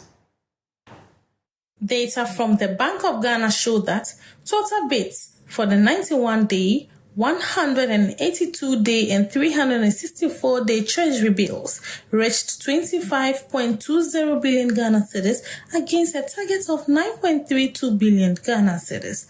Of this amount, 11.41 billion Ghana cedis was accepted, translating into an oversubscription rate of 170.3% and extending the run of excess demand to 30 consecutive weeks. The 364-day bill attracted the largest share of allocations, reflecting investor preference for relatively higher short-term yields. Meanwhile, yields declined across all tenors, reinforcing the ongoing downward trend in rates. Looking ahead, the Treasury has lowered its targets for the next auction to 5.81 billion Ghana cedis, signaling a possible moderation in short-term borrowing needs amid strong demand. Away from Treasury bill, the Minister for Energy and Green Transition, John Abdullahi Jinapor, has assured Ghanaians of a reliable and consistent power supply to support both domestic consumption and industrial activities. He gave the assurance when he received a courtesy visit from Sin Power Generation Company Limited, one of the country's leading independent power producers. The meeting provided an opportunity for both sides to hold productive and forward-looking discussions on key developments within the power sector. The engagements also explored areas for sustained collaboration aimed at advancing the energy vision of John Dramani Mahama, particularly in strengthening power generation and ensuring system reliability. During the discussions, Dr. Jinapor outlined government's broader strategy to deliver a stable and enduring power supply, while maintaining fiscal discipline and protecting long-term sustainability of the energy sector. As Member of Parliament for Yekpi Kusaugu, he further indicated a commitment to continue engagement with industry stakeholders, stressing that collective efforts will be key to securing Ghana's energy future. On to our last story, Ghanaian electricity consumers may have overpaid approximately 1.5 billion Ghana cedis in the fourth quarter of 2025 due to inflated exchange rate and inflation assumptions used in tariff calculations, according to a report by the Center for Environmental Management and Sustainable Energy. The report advocates for an 11% reduction in electricity tariffs for the first quarter of 2026, citing economic conditions. Securities Regulatory Commission (PURC) used a projected exchange rate of 11,935 Ghana cedis, whereas the actual rate averaged 10,873 Ghana cedis, leading to excess charges. The report also notes that PURC's inflation estimate of 12.43% was nearly double the actual average of 6.6%. Despite tariff hikes, revenue from the Electricity Company of Ghana (ECG) has varied significantly. CEMSE stresses that the over-recoveries must be acknowledged and credited to consumers before implementing new tariffs to maintain trust in the regulatory system. And that wraps up the business segment on the Koko Digest Morning Show. Thank you for staying with us. I am Peter Nsia.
to your favorite morning show, the Koko Digest, and I'm here with Clement Yabankwe and Peter Kojoinsia. And just before the lifestyle segment or the other segment, we're giving an in-depth discussion on students, if I can call it brutality against each other, or student violence when it comes to these inter-school competitions and all that. These gentlemen over here gave some wonderful in-depth insights into them. And then also your messages came in as well. We'll give the number out once again for you to send in messages to join in the conversation. But later on in this particular show, we'll be having Dr. Daniel Appiah also come in, or call in, that is, to give his insights on all important topic. The Constitutional Review Committee, one of their recommendations was the fact that they were going to allow dual citizenship, or the multi-citizenship, that is, as they are now putting it, to be able to take into certain high offices, such as members of parliament. Initially, or currently, that's not the case. Someone with multiple citizenship or dual citizenship cannot take the seats of parliament, or cannot be an ambassador, cannot be the chief of defense staff. All these things, they are seeking to maybe overturn that particular provision in the Constitution. So we'll be having an in-depth discussion when it comes to that with Dr. Daniel Appiah later on in the show. But we still have a lot more to discuss over here. So quickly, I'll rush over to my co-hosts, Clement Yabankwe and Peter Kojoinsia, who are here in the studios with me, just to recap on the student brutality, and then we enter into our next topic, which we want to have it. Clement, I remember you had the floor before we left, so just give some few concluding remarks there. So, Nana, a few things is the fact that we said GS has released official statements to halt all interco activity in Central Region, and I just got the letter. I just want to read just a little bit of it. The second paragraph says, management of the Regional Education Directorate has received credible reports. So the word was credible reports of grave incidents of violence and clashes among students of competing schools within the recent zonal athletics competition. This unfortunate occurrence have not only disrupted the spirit of healthy competition, but have also passed. Clement, I know you're getting into it, but okay. We have Doctor on the line as well. Okay. He wants to give a response or an in-depth discussion into the topic that we are discussing today. Okay. That's later on in the show. I'm being told the doctor has to rush quickly for another meeting, so we need to hear from Dr. Joshua Zebunite Zato on the issue, that is Ghana to allow dual citizenship in key roles. So he is on the line. Hello, doctor. Can you hear me? Good morning to you, and good morning to your viewers and listeners. Good morning, doctor. So I can't hear you very well, so I don't know whether. All right, we'll just fix a few technical glitches, but if you can hear me, what we are going to talk about is the Constitutional Review Committee's recommendation on the fact that they are going to allow dual citizenship, or what they are calling multi-citizenship into certain key areas of our country. For instance, when it comes to the security agencies, like for the chief inspector of police, that is the chief of defense staff, ambassadors, and other key areas where we think that, or some may think that it begs the question of conflict of interest, security risk, and other issues that may come to the fore. So we want to understand your perspective when it comes to this particular important issue. Yeah, thank you very much. If we want to understand this issue, then we need to go back to try to understand why the framers of the Constitution thought it necessary to have such a provision. I think there has always been a suspicion, a deeply seated suspicion, that people who are outside the country are better off. They have good jobs, they make more money, and then than those of us back in the country. And so this idea that these same people, after going to make so much money and we here suffering, will come back and take on these opportunities has created this tension. So it is an issue of suspicion, distrust, even sometimes pity or deep-rooted jealousy. That you are outside there abroad, you are enjoying, you are doing fine, you have all the money, then you just go and make the money in the name and then you come and take these positions. So that is one idea perspective where this whole thing came. Then the second thing is the contested idea that you can have dual loyalty. That wherever you are, your loyalty, if you're in America, your loyalty may be to America. But that your loyalty will not be Ghana. And so if, for instance, there's a war between America and Ghana, who will you support? Or if today the Americans need you and Ghana needs you, who will you support? So these ideas, and then there was even a third theory, a third something that came to look like what I'm referring to as what? Brain drain. That when you make such policies may lead to brain drain, that means that a lot of Ghanaians will leave the country to go and make money, and then when they make money, they want to come back and join politics. So, as I said, all these things, even if they were based on mere suspicion, even if they were based on mere jealousy, even if it was based on this idea of brain drain, they have outlived their usefulness now. Mm. And those debates cannot hold water anymore. Mm. And so we have reached a stage where all over the world, governments all over the world, even powerful governments, are trying to harness the resources of their diaspora. Mm. We have reached a stage where governments, even more powerful governments, are trying to say that go out there, learn the skill, learn the trade, do a business, make some money and bring it back home. We have reached a stage where governments are trying to embrace their citizens wherever they may be. Mm. And so Ghana should not be the only country that is saying to shutting its door in the face of its citizens whose only crime is that they are living outside the country's borders. Mm. All right, thank you very much. But, you just made some key... I can hardly hear you, please. Is it better now? Hello? Hello, Doc. I can hardly hear you. Wow. So, Doc, if you can hear me, I'm just trying to say that you highlighted some key issues there, but what I'm picking up from is that there's the issue of the framers of the law. What was the spirit behind the particular, when they were framing that particular law? That is Article 8 of our Constitution, Article 96 of the Constitution. And now when you compare that to modern times, a lot of things have changed. And holding multiple citizenship, as they are now, the CRC is now recommending, isn't so much of a crime.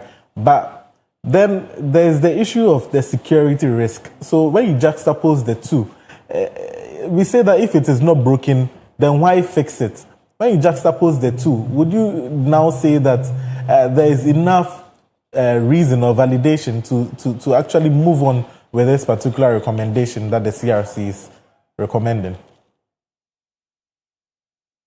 No, what security risk? I don't know, and I don't understand what particular security risk it is there that you say you want to deal with. In your own example, you mentioned that, for instance, if I hold 2 passports and I'm the chief of defense staff and Ghana is going... living in the U.S., coming to the Ghana Armed Forces. Isn't it better for the person to stay with the U.S. Armed Forces where everything is better? Why is the person living there to come here? We must understand that the people that are coming here are not trying to replace the jobs that are in Ghana. No. If I am a Ghanaian and I'm a general in the U.S. Army and I'm coming to Ghana, then probably I'm coming back to Ghana when I'm retired. But I'm not going to leave my job as a general in the U.S. Army to come to general in the Ghana Armed Forces. I don't think that is what is happening. If I'm a professor at Columbia University, I am not leaving Columbia to come and teach at the University of Ghana. I'm likely going to leave Columbia and come to the Ghana, maybe if I'm retired, or if I'm coming to go into politics. And if you come and go into politics, that means that you're also going to start from where others are starting. You're going to contest your position. They're going to try to win that position, and then you're trying to lobby to get an appointment, which is not different from anybody else. So what security risk exactly? You don't, if I'm a U.S. government, I don't need to have a former U.S. general to come and become a general in the Ghana Armed Forces and then give me trade secrets or spy on the government of Ghana. No. There are better, more sophisticated, and better ways of spying on the government of Ghana than to bring about somebody like that who would be an immediate target, by the way. You understand what I'm saying? So, I mean, it's not like I'm in the CIA, then I say, hey, you know what, I'm in Ghana, let me leave CIA, come and join the NIB in Ghana, and then I'll get Ghanaian security, and then I'll send it back to the CIA. No. Clearly noted there. Hello? Hello, I can hear you, Doc. We can hear you clearly. So the idea, for me, that's what I'm saying, like this place. Look, the security angle, I can see where it also came in. If you remember, some of the coup d'etats and countered coup d'etats that happened in this country were done by people operating outside the country's borders. So we saw there were counter coups coming from Togo around in those times. There were reports of people coming from America with resources to come and stage coups. So the idea of people outside the country plotting to come and overthrow other coup regimes, military regimes or civilian regimes was something that was, if not rampant, it was noticeable. So again, it then means that the implements of that constitution, the constitution was also then suspicious of this activity, saying that, look, if we then let these Ghanaians come and they get it, then they could collaborate with their fellow Ghanaians outside the country to come and to destabilize the country. Again, we have run this democracy long enough. We have seen the meaningful, tangible contribution of the Ghanaian diaspora, so much so that we shouldn't start treating them as half Ghanaians. The idea remains that they are Ghanaians, they are citizens, they are patriots, and they have something to contribute to our body politics, to contribute to our governance system, to contribute to our community. We should be encouraging them to come and invest here. We should be encouraging them to come back and participate fully in our community, not in some areas. Look, if you go to Ghana, if you look at this country and look at almost all the private hospitals in Ghana, they were set up by Ghanaians who went abroad and came back. If you look at almost all the private universities in Ghana, those that are Ghanaian owned, they were set up by Ghanaians who were once abroad and came back. Same with the banks. And same with a lot of the financial institutions and investments. So Ghanaians abroad have demonstrated their commitment and patriotism to this country. Some of them by coming back to establish business, some of them by going out there, getting capital, getting skills, getting technology, and bringing it back to this country. We shouldn't be treating them as if they are leopards, that we don't need them and we only need them if they have money to invest. No, that's not good. Clearly noted, Doc. I'm handing over to my colleague Clement Yabankwe, who is also here with me, to ask a couple of questions of interest on the same topic. Thank you so much, Doc, for your time. Doc, I think you've touched on the issue of security because that was one of the major concerns of some citizens in terms of security and the issue of conflict of interest. But Doc, I would like us to look at this angle. Even though the article 8.2 talks about certain rank and high, like the ambassador, the chief of defense staff, and other instances. But when you go to Article 94.2, which talks about a person who qualified to be a member of parliament, and it was stated clearly in the Constitution that a person shall not be qualified to be member of parliament if he owns allegiance to a country other than Ghana. Any allegiance elsewhere disqualifies you. Doc, on this Article 94.2, do you think that the amendment to Article 80 Clause 2, we should look at Article 94.2 as well? You mean the one that will allow people to run for parliament? Exactly. Should it be included? Hello, I can't hear your voice is faint. Should it be included? To allow people with dual citizenship to run for parliament, right? Exactly. Yeah, why not? Well, now look, we sat in this country and we saw how we hounded Adamu Sakandi and we treated him like that angel him. We also saw in this country and we saw the divisive debate and prosecution of Jachi Kwesi. What were their crimes? They were Ghanaians, they came back to the country, they wanted to contribute back to the country. Remember, these people, both of them, it's not as if they just came and somebody just said, hey, go to parliament. No. They had to contest parliamentary primaries. They had to contest elections and win on their merit. The people that voted them knew that they were dual citizens or not. The people that voted them knew that they were not staying in this country. But the people, their sovereign will was that these people demonstrated they can be our better representative in parliament than anybody else. Okay. We should do that. We should give them the opportunity to make those decisions. So I don't see why we think that because someone has come back, that the person has an upper hand. What upper hand? They don't just walk in. It's not as if we say, okay, there are a number of seats in parliament. If you come from abroad and you're a grassroots, just walk, they take one and say they know. They come and they are going through the same process that we are putting everybody through. That is meritocracy. That is not doing them an advantage. Okay, Doc, before we let you go, there is a school of thought that is saying that they are arguing that Ghanaians treat their own as citizens when they need them, it's time for them to donate, and they treat them as foreigners when it's time for them to lead. Do you agree to that? Do you think it's really true? That's what I'm saying. That look, every country in the world is harnessing their diaspora to help develop their country. If our diaspora has demonstrated already, look, take the political parties for instance. All political parties have diaspora branches. They have diaspora executives. They make it possible for their diasporans to come down and vote in their local elections and their national elections. Why? So imagine that I am the chairman of one of the political parties in the United States of America. I've worked very well. I've contributed very well. I'm doing my civic responsibilities. And then it is time for me to run for an office. I come back, you say I shouldn't run for the office. So I'm good enough to contribute to the development of my party, but I'm not good enough to stand on the ticket of that party. I'm saying that there were some of these archaic, petty ideas that stood in this way. And I think those ideas are wrong. And I'm happy that we are finally confronting them, finally seeing it for what it is, and to go ahead and change them. Doc, before we let you go, we know the second speaker, Deputy Speaker of Parliament, First Deputy Speaker of Parliament has referred it to the Committee of Legal in Parliament to look into this bill extensively. What will be your final words to them? Should it be considered and be made part and be amended as part of our Ghana Constitution? Yeah, I think it should be done, and we should treat our diaspora citizens the way they are, with dignity and respect. We should give them the same opportunity we give to everybody else. We should be seen to be harassing them. We should be seen to be courting them. Do you know that sometimes Ghana appoints people to act as ambassadors on our behalf in other countries, citizens of that country? Do you know that, right? So why can't we go to a country where we say, okay, you act on our behalf even though you are not a citizen of Ghana, and then we are afraid of Ghanaians who come back and want to help? Any Ghanaian that wants to roll up their sleeves and help develop this country must be welcome. They shouldn't be shunned. Okay, Doc, thank you so much for your time. We really appreciate you for this wonderful inputs.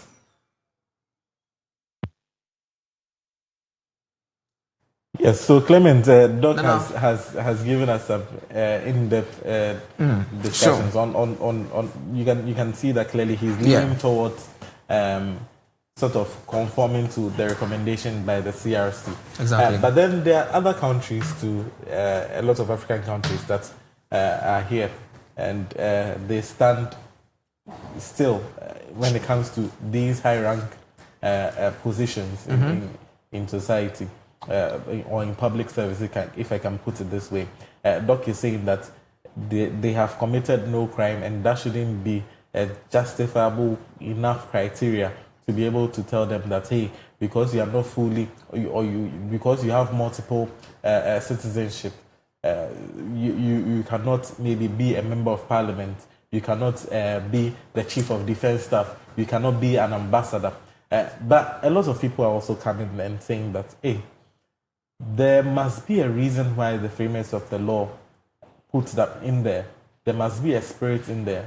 He mentioned it, and rightly so, that initially there were a lot of military regimes that we went through until the Fourth Republic, until the 1992 Constitution was passed. Sure. And that's why, when you look at Article 8, it was one of the reasons why, or it was seen as one of the reasons why there was a lot of these issues. Now, considering the fact that for a position like the Chief of Defense Staff, where the Ghana's army, we are second in command to the president when it comes to our military forces. So now, letting that particular person or individual to be exposed to another citizenship, that is being exposed to, let's say, holding citizenship of Ghana status and holding citizenship of the United States. If that should allow the areas of conflict of interest, one, the areas of that is where you are going to focus your attention the most. If there is crisis in Ghana, you can just take the next available flight and you be counted as an American citizen instead of sitting to solve that particular issue. So these were some of the reasons why the framers of the law had it in mind that we need people who are fully with us, and if your hand is half in, then you're half out. So these are some of the reasons why they put them in there. I want to take your thoughts on this, Peter. Yeah, so Nana, he actually touched on all the salient points, but I want to begin from where he actually started it. So the 1992 Constitution initially prohibited it, but the 1996, amendment allowed it, but kept some restrictions, and that is what we are looking at today. And then, as Clement stated, the Article 8, Clause 2, and Article 94, Clause 2A, which also bows individuals who owe allegiance to other countries to hold certain positions.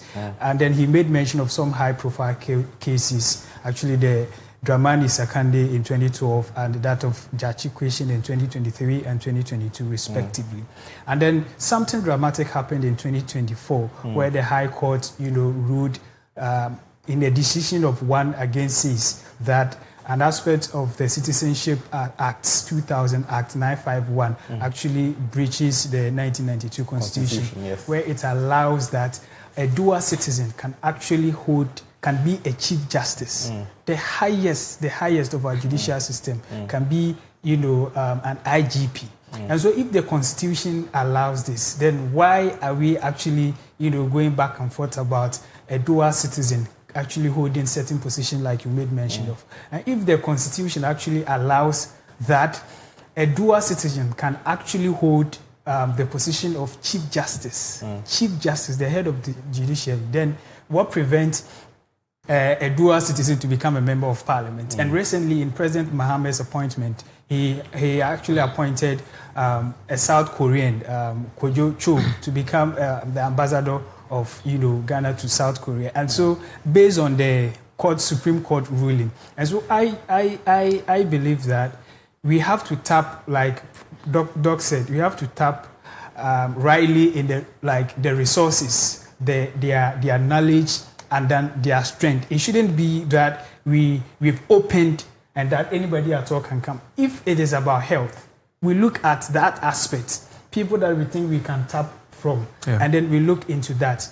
You see, there's been the issue about allegiance, which is very imperative. But looking at where we are driving that as a country and as in the world at large, we've lost so many great minds to slavery and what have you. Now, when you take a look at major developmental projects in the world, Ghanaians are, proponents of major, developmental projects, or, how should I even put it? Things that we are enjoying currently in the country. And so we're giving them the opportunity to be a part of our country isn't something that we should fight against. And, once you owe allegiance to Ghana and you are willing, you want to come back and help the country, I mean, it's a good step in the right direction. But also, I don't also agree with a section of people who are also claiming that a dual citizen can only help or contribute his quota to the country only by taking up a key position in the country. I beg to differ on that.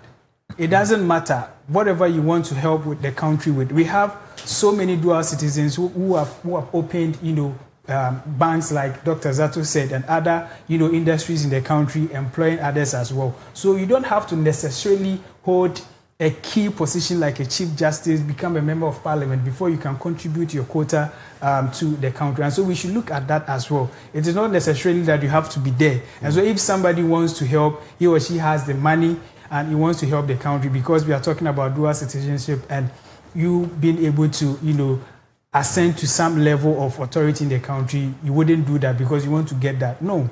If you have the position, or you are at the place where you can hold that position, fine. But then if you can't, whatever you have that you want to help the country with, you can go on and do it. And so that's where I am also coming from. All right, so Peter has given what I would call his concluding remarks, although the show is not concluding because Peter has an all-important assignment. Peter is a very big man here. He has an all-important assignment that he has to attend to. So the rest of the discussions will be carried on by myself and then Clement Yabankwe and Dr. Daniel Apia, who will be calling on the line shortly to also give his comments on this particular issue. But Clement, I didn't... people should not be allowed to also hold such offices when they hold dual citizenship. And now we are looking at the CRC's recommendations. The CRC's recommendation says that when you look at the recommendations, they are not even talking about only dual citizenships. They are saying that the term dual citizenship should be removed and then be made multiple citizenships, because one can hold 2 or more citizenship. Okay. And I think maybe that is key. But then the other parts of it is what we are looking at, that they want to scrap the Article 8, 1 and 2, and then also scrap Article 94, which talks about the members of parliament as well. These are the provisions that they are trying to scrap and make it, if once you are a citizen of Ghana by birth, or at least, you should be able to have or hold any of these offices that we've mentioned. Nana, I think this discussion, we need to have. That's why we are having it. Yeah. The Constitution Review Committee look at 2 angles. That is Article 8.2 and Article 94.1a. But Nana, there is another. This restriction was not only to Article 94.1a, neither is it to Article 8.2. But when you go to Article 64, Article 62, 1A, which talks about who can become a president of Ghana. It's also part of the restriction. Yeah. That says that a person shall not be qualified for election as president of Ghana unless he is a citizen of Ghana by birth, because the commander-in-chief must have only one unquestionable loyalty. But so the question this isn't even in question. According to the recommendations. It's not, but I want to make a point. I want to make a point. The question is, why did the committee recommended the amendment to Article 94.2a and that of Article 8.2, but not touch on Article 62.1a? That is my first question. My second question is, now let's take a look at something. So that's also even given before you even touch on your second thing. Let's talk about the first thing, because the justification from Article 62 says that because the commander-in-chief must have undoubtedly one loyalty. Exactly. One loyalty. So that should tell you the spirits behind the framers of the law, what they actually meant. So that is, they want your loyalty to be unquestioned. Now, when you look at this, if this is enough justification, when you just juxtapose that against what is in Article 8 and the recommendations by the CRC, does that mean that the ambassador representing the country in another country, your loyalty can be questioned? Does that mean that the chief of defense staff, does that mean a member of parliament? Does that mean the chief of prisons? Does that mean the inspector general of police? Does that mean all these officers that are stated in there, your loyalty can be questioned? Because it is clearly there, 62. Yeah. If you hold dual citizenship, you cannot be president of Ghana because your loyalty can be questioned. Now, if you hold these offices, is it okay that your loyalty should be questioned? So that is the kind of question that we expect more explanation from the CRC. The reason why they touched on Article 94.2a and Article 8.2.1, and did not touch on Article 62.1a. So this is what we expect answers from, because if the framers of the Constitution talks about the aspect of unquestionable loyalty, and now we are looking for an ambassador who to that country is the president of Ghana over there. Exactly. That's the meaning. So if the person has unquestionable loyalty, but now we are saying that the person should have questionable loyalty. Like indirectly, if I don't know, the lawyers would give better explanation, but that if that's we get, that's what it means. I'm just hoping and praying we can get Dr. Daniel Appiah on the line as soon as possible. Okay. He has some in-depth analysis when it comes to these areas. Okay, Nana, let's look at, there is a case study for Ghanaians to have a look at.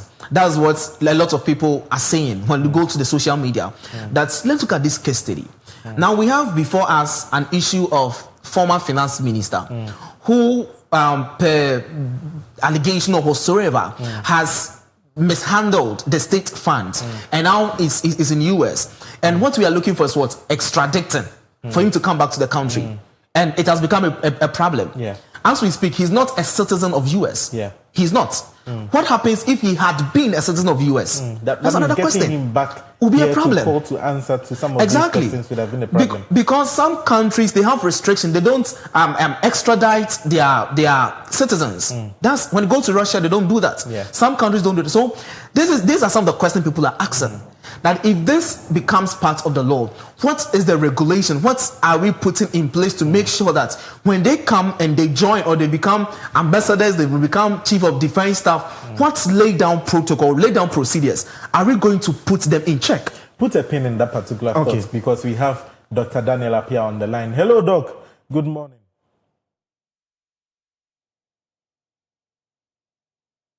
Hello, Doc. Good morning. Hello, good morning. Yes, good to have you on our morning show, the Koko Digest morning show. Doc, how are you doing this morning before I get into the meat of things? Can you hear me, please? Loud and clear, Doc. I can hear you loud and clear. How are you doing, Doc?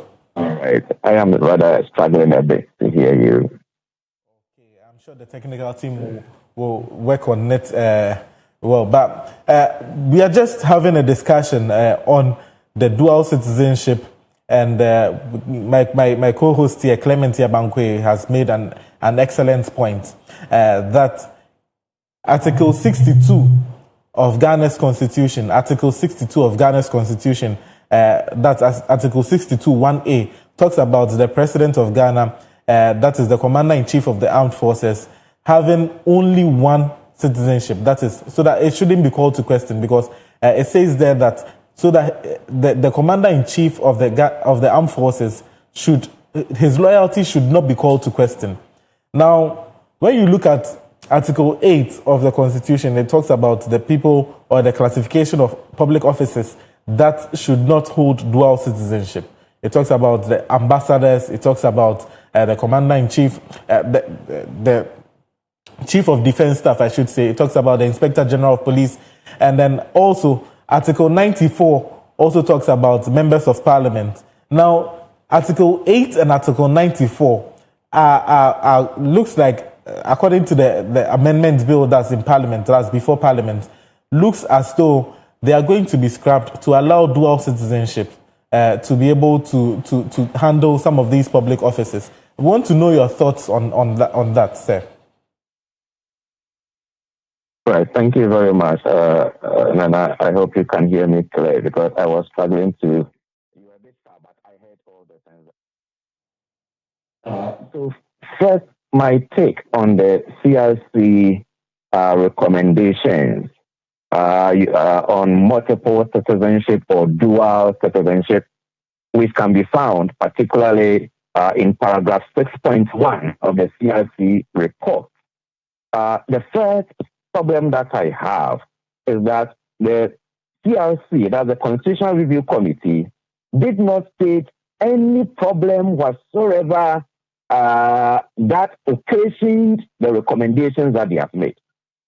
You know, if you look at the CRC report, the approach that they stated to the recommendations that they have made is that they were adopting or they adopted a problem-solving approach. A problem-solving approach means you must state the problems and then you follow up with the solutions in the form of recommendations.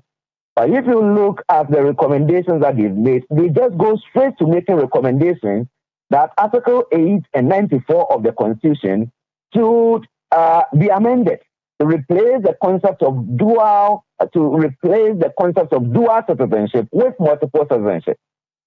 So I think that it is proper that the committee should have put or stated there the problems that they seek to cure with the recommendation that Article 8 should be amended so that dual citizens can hold public offices other than the office of president and vice president.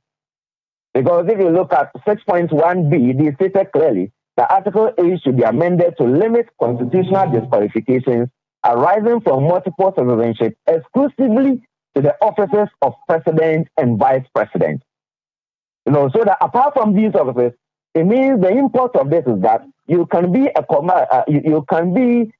high-level military officer commanding some, military officers or commanding a battalion in the Ghana Armed Forces and hold multiple citizens.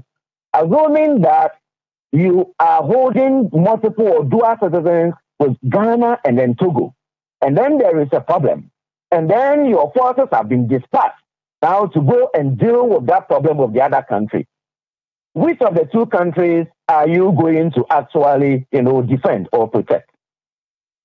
Because if you look at the Constitution, it states clearly that the holders of officers, public officers, including the president, vice president, ministers of state, members of parliament, justices of a superior court, judicial officers, and many other public officers, shall hold allegiance to only Ghana.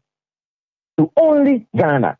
And that is why it says that before they take office, they must swear the oath of allegiance, which is found under the second schedule, that I, Mr. or Mrs. or Miss Asumesi, do in the name of the Almighty God swear, solemnly affirm that I will bear true faith and allegiance to the Republic of Ghana as by law established, and I will uphold the sovereignty and integrity of Ghana, and I will preserve, protect, and defend the Constitution of the Republic of Ghana. So help me God. And so where there is a conflict between you are holding a high-level office in the army, or you are occupying an office as a justice of a superior court, and then there is a matter that concerns Ghana and then the other country of which you are holding a dual citizenship or multiple citizenship, at the end of the day, should we then trust this in your professionalism without entering your mind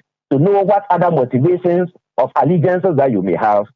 So I think that it is important that we have to be very serious in building our state. In any case, Ghana will not be the only country that requires that holders of certain high public offices must hold allegiance to that only country. In 2005, there was this woman, Jean Michel, who was to be appointed the Governor General in Canada. But then her husband, so she married a French citizen, and by virtue of marriage also became a French citizen. She was required to renounce her citizenship before actually occupying the new office, because the office required that by occupying that office, where you are going to be chief of the armed forces, representative of head of state, you shall be a Canadian and hold allegiance to only one country. So a state is one that possesses undivided sovereignty. And that is why in our national pledge, the first line says, I promise on my honor to be faithful and loyal to Ghana, my motherland. And I pledge myself to the service of Ghana with all my strength and with all my heart. And so if you are holding or occupying another allegiance, to another country, then it means that your strength and your heart is divided. And one is we are called upon now to make laws in parliament that concerns the other country that you are also holding allegiance to, in whose favor are you actually then going to argue? So it is very important. We must understand that at the end of the day, state building, requires choices. Nobody prevents someone who holds a dual citizen from using that opportunity, to conduct business in the private sector. or use those kind of opportunities, to gain some kind of advantages for themselves. But we are saying that in the public sector, in the affairs of state building, there are certain, in terms of certain requirements of allegiance, certain requirements, of defense, where you have to defend the integrity of the state that you are representing. And so if you want to put in offices within the state at the highest level people who have sworn allegiance to defend you, and they have also sworn allegiance to defend other countries, then at the end of the day, you must be joking. It means that already from the word go, the person having sworn allegiance to you could not hold faith to you and go to swear allegiance also to another person, even in ordinary terms. Father, if you are going to marry a woman or marry a man who swears allegiance to be faithful to you, and then the next moment the person goes and swears allegiance to be faithful to another, and enter into another relationship with the other person, will you proceed? So when it comes to state building, I think it is one area that we have not taken very, very seriously. Maybe the CRC will come out with their full report, because when they presented the report in December last year, they stated that maybe this is a summary of report. In any case, the report itself doesn't even have a title page or any cover kind of page. It starts with table of contents and all that. You read it, there are many, many mistakes in that particular report. They've done many useful things. Very, very good job. A lot of the recommendations are excellent, but there are many recommendations that they've made with no reasons, or they've not stated any problems that have occasioned the recommendations that they've made. And this is one area where they made recommendations without stating what exactly are the problems that these recommendations seek to cure, and what are the benefits that Ghana stands to gain by appointing or by giving dual citizens to persons who, or accepting dual citizens to occupy offices of members of parliament, ministers of state, general, commander general, whatever, IGP in the police service and all that. I don't think we are treading, if that is accepted, I don't think we will be treading on a very positive path. We are a developing country, developing our process. And it is very important that we must study how all the countries that have developed today or are making progress today, how they made it. We shouldn't just be here and pretend as if we are living on an island and the decisions that we take are just matters that concerns only Ghana, and other countries have not faced it before. If even many advanced countries don't permit it. And in an era where international security has become very fragile, countries are going into war or going in war. Countries are at the end of the day fighting against each other. Just last week or so, Ghana decided to send its border dispute with Togo to some international arbitration because we want peace. In the event that at the end of the day something untoward happens, and then there is violence between these countries, and you are the Minister of Foreign Affairs who is supposed to negotiate with Togo, in whose interest are you going to negotiate? So it is very important that we must take issues of sovereignty, allegiance, public office very seriously, and we should not compromise and divide issues of allegiance. People who are unwilling to let go of their allegiance to other countries and put those kind of persons in offices like members of parliament, IGP, generals, or other high officers in the military, justices of superior courts and all that. Let us be serious in building a state. And let's protect our sovereignty that has been won for us through the blood and toil of our fathers. And let the national pledge count for something when we are building a state. So that's what I can say on this matter. I think you hit the nail right on its head. Thank you so much for such a wonderful insight into this matter. Doc, I'm sure we'll be seeing you in the studio shortly for some of our shows. Yes, certainly. We are going to meet shortly and then maybe have a thorough discussion of the CRC recommendations. There are many useful recommendations in there, but there are also many troubling ones, just like the one that we just discussed. Thank you very much. Thank you very much. So that was Dr. Daniel Appiah, who is a lecturer of public administration at the University of Ghana. So we had his take also. It looks as though there are two insights that came in. we had Dr. Zato saying that there's no problem at all. Yeah. And we've had Dr. Daniel Apia also coming in to say that there is an issue when it comes to the allegiance. Just as Clement, you also stated, 62 talks about 1 and 2. If we see that there's no problem, if we see that there's an issue with the vice president and the president having dual citizenships, then why then do we allow for such high-ranked public offices to be occupied by people who have dual citizenships, which opens up a myriad of issues? Clement, let me have your take on that as we wrap up. I think Doug has said what I wanted to say. I think that's very, very wonderful submission from Doug Daniel. And I might say that, as he said, we are yet to the reason, the basis for such recommendation from CRC. Even before CRC recommendation in 2021, this bill started. That was even co-sponsored by Honorable Opoku Ansah, the Member of Parliament for in Praioso in the Ashanti region. He co-sponsored such a bill in the somewhere starting from 2021, 2023, and all this time. But what I just want to say is the fact that now it's a good thing. But as I said earlier, let's use the issue we have of even we want the former Minister for Finance to come to the country where he was the head of our finance ministry. He was the Minister of Finance. Yes, exactly. Minister of Finance to come in. Now it's like a banter between Ghana and the US. So let's use that as a case study. Even if we are going to allow it to happen, let there be some kind of restrictions. Let's put down a code of a code of conduct so that we wouldn't have this. Doc says something. That's what now we're having security issues across the globe. So if you have a whole chief of defense staff who have another allegiance to another country, the conflict of interest, that kind of loyalty. So I think it's a good thing, though we need them to come and help us build the country. But let's look into all this before finally it becomes. And I love one thing Doc said. It's especially that if we have member of parliament who happens to have dual citizenship, for example, US, they want to make a law regarding our international relations, what do you think such people would equally do? So these are some of the questions we need answers. These are definitely some of the questions that we need answers for. You asked a lot of questions, but unfortunately, because of time, we couldn't read some of your comments. But thank you very much for staying with us through it all. It's been a pleasure being your host. My name is Nanaya Wasari. I did this together with Clement Yabankwe and Peter Kojo-Insiam, along with Benedict and Bevlin as well, and all the other hosts of the other segments. This has been your favorite morning show. We hope that today's Koko was served hot and is digesting in your bellies as we speak it now. This is how we call it a wrap on today's morning show. We'll see you on Thursday, same time. Stick and stay with us.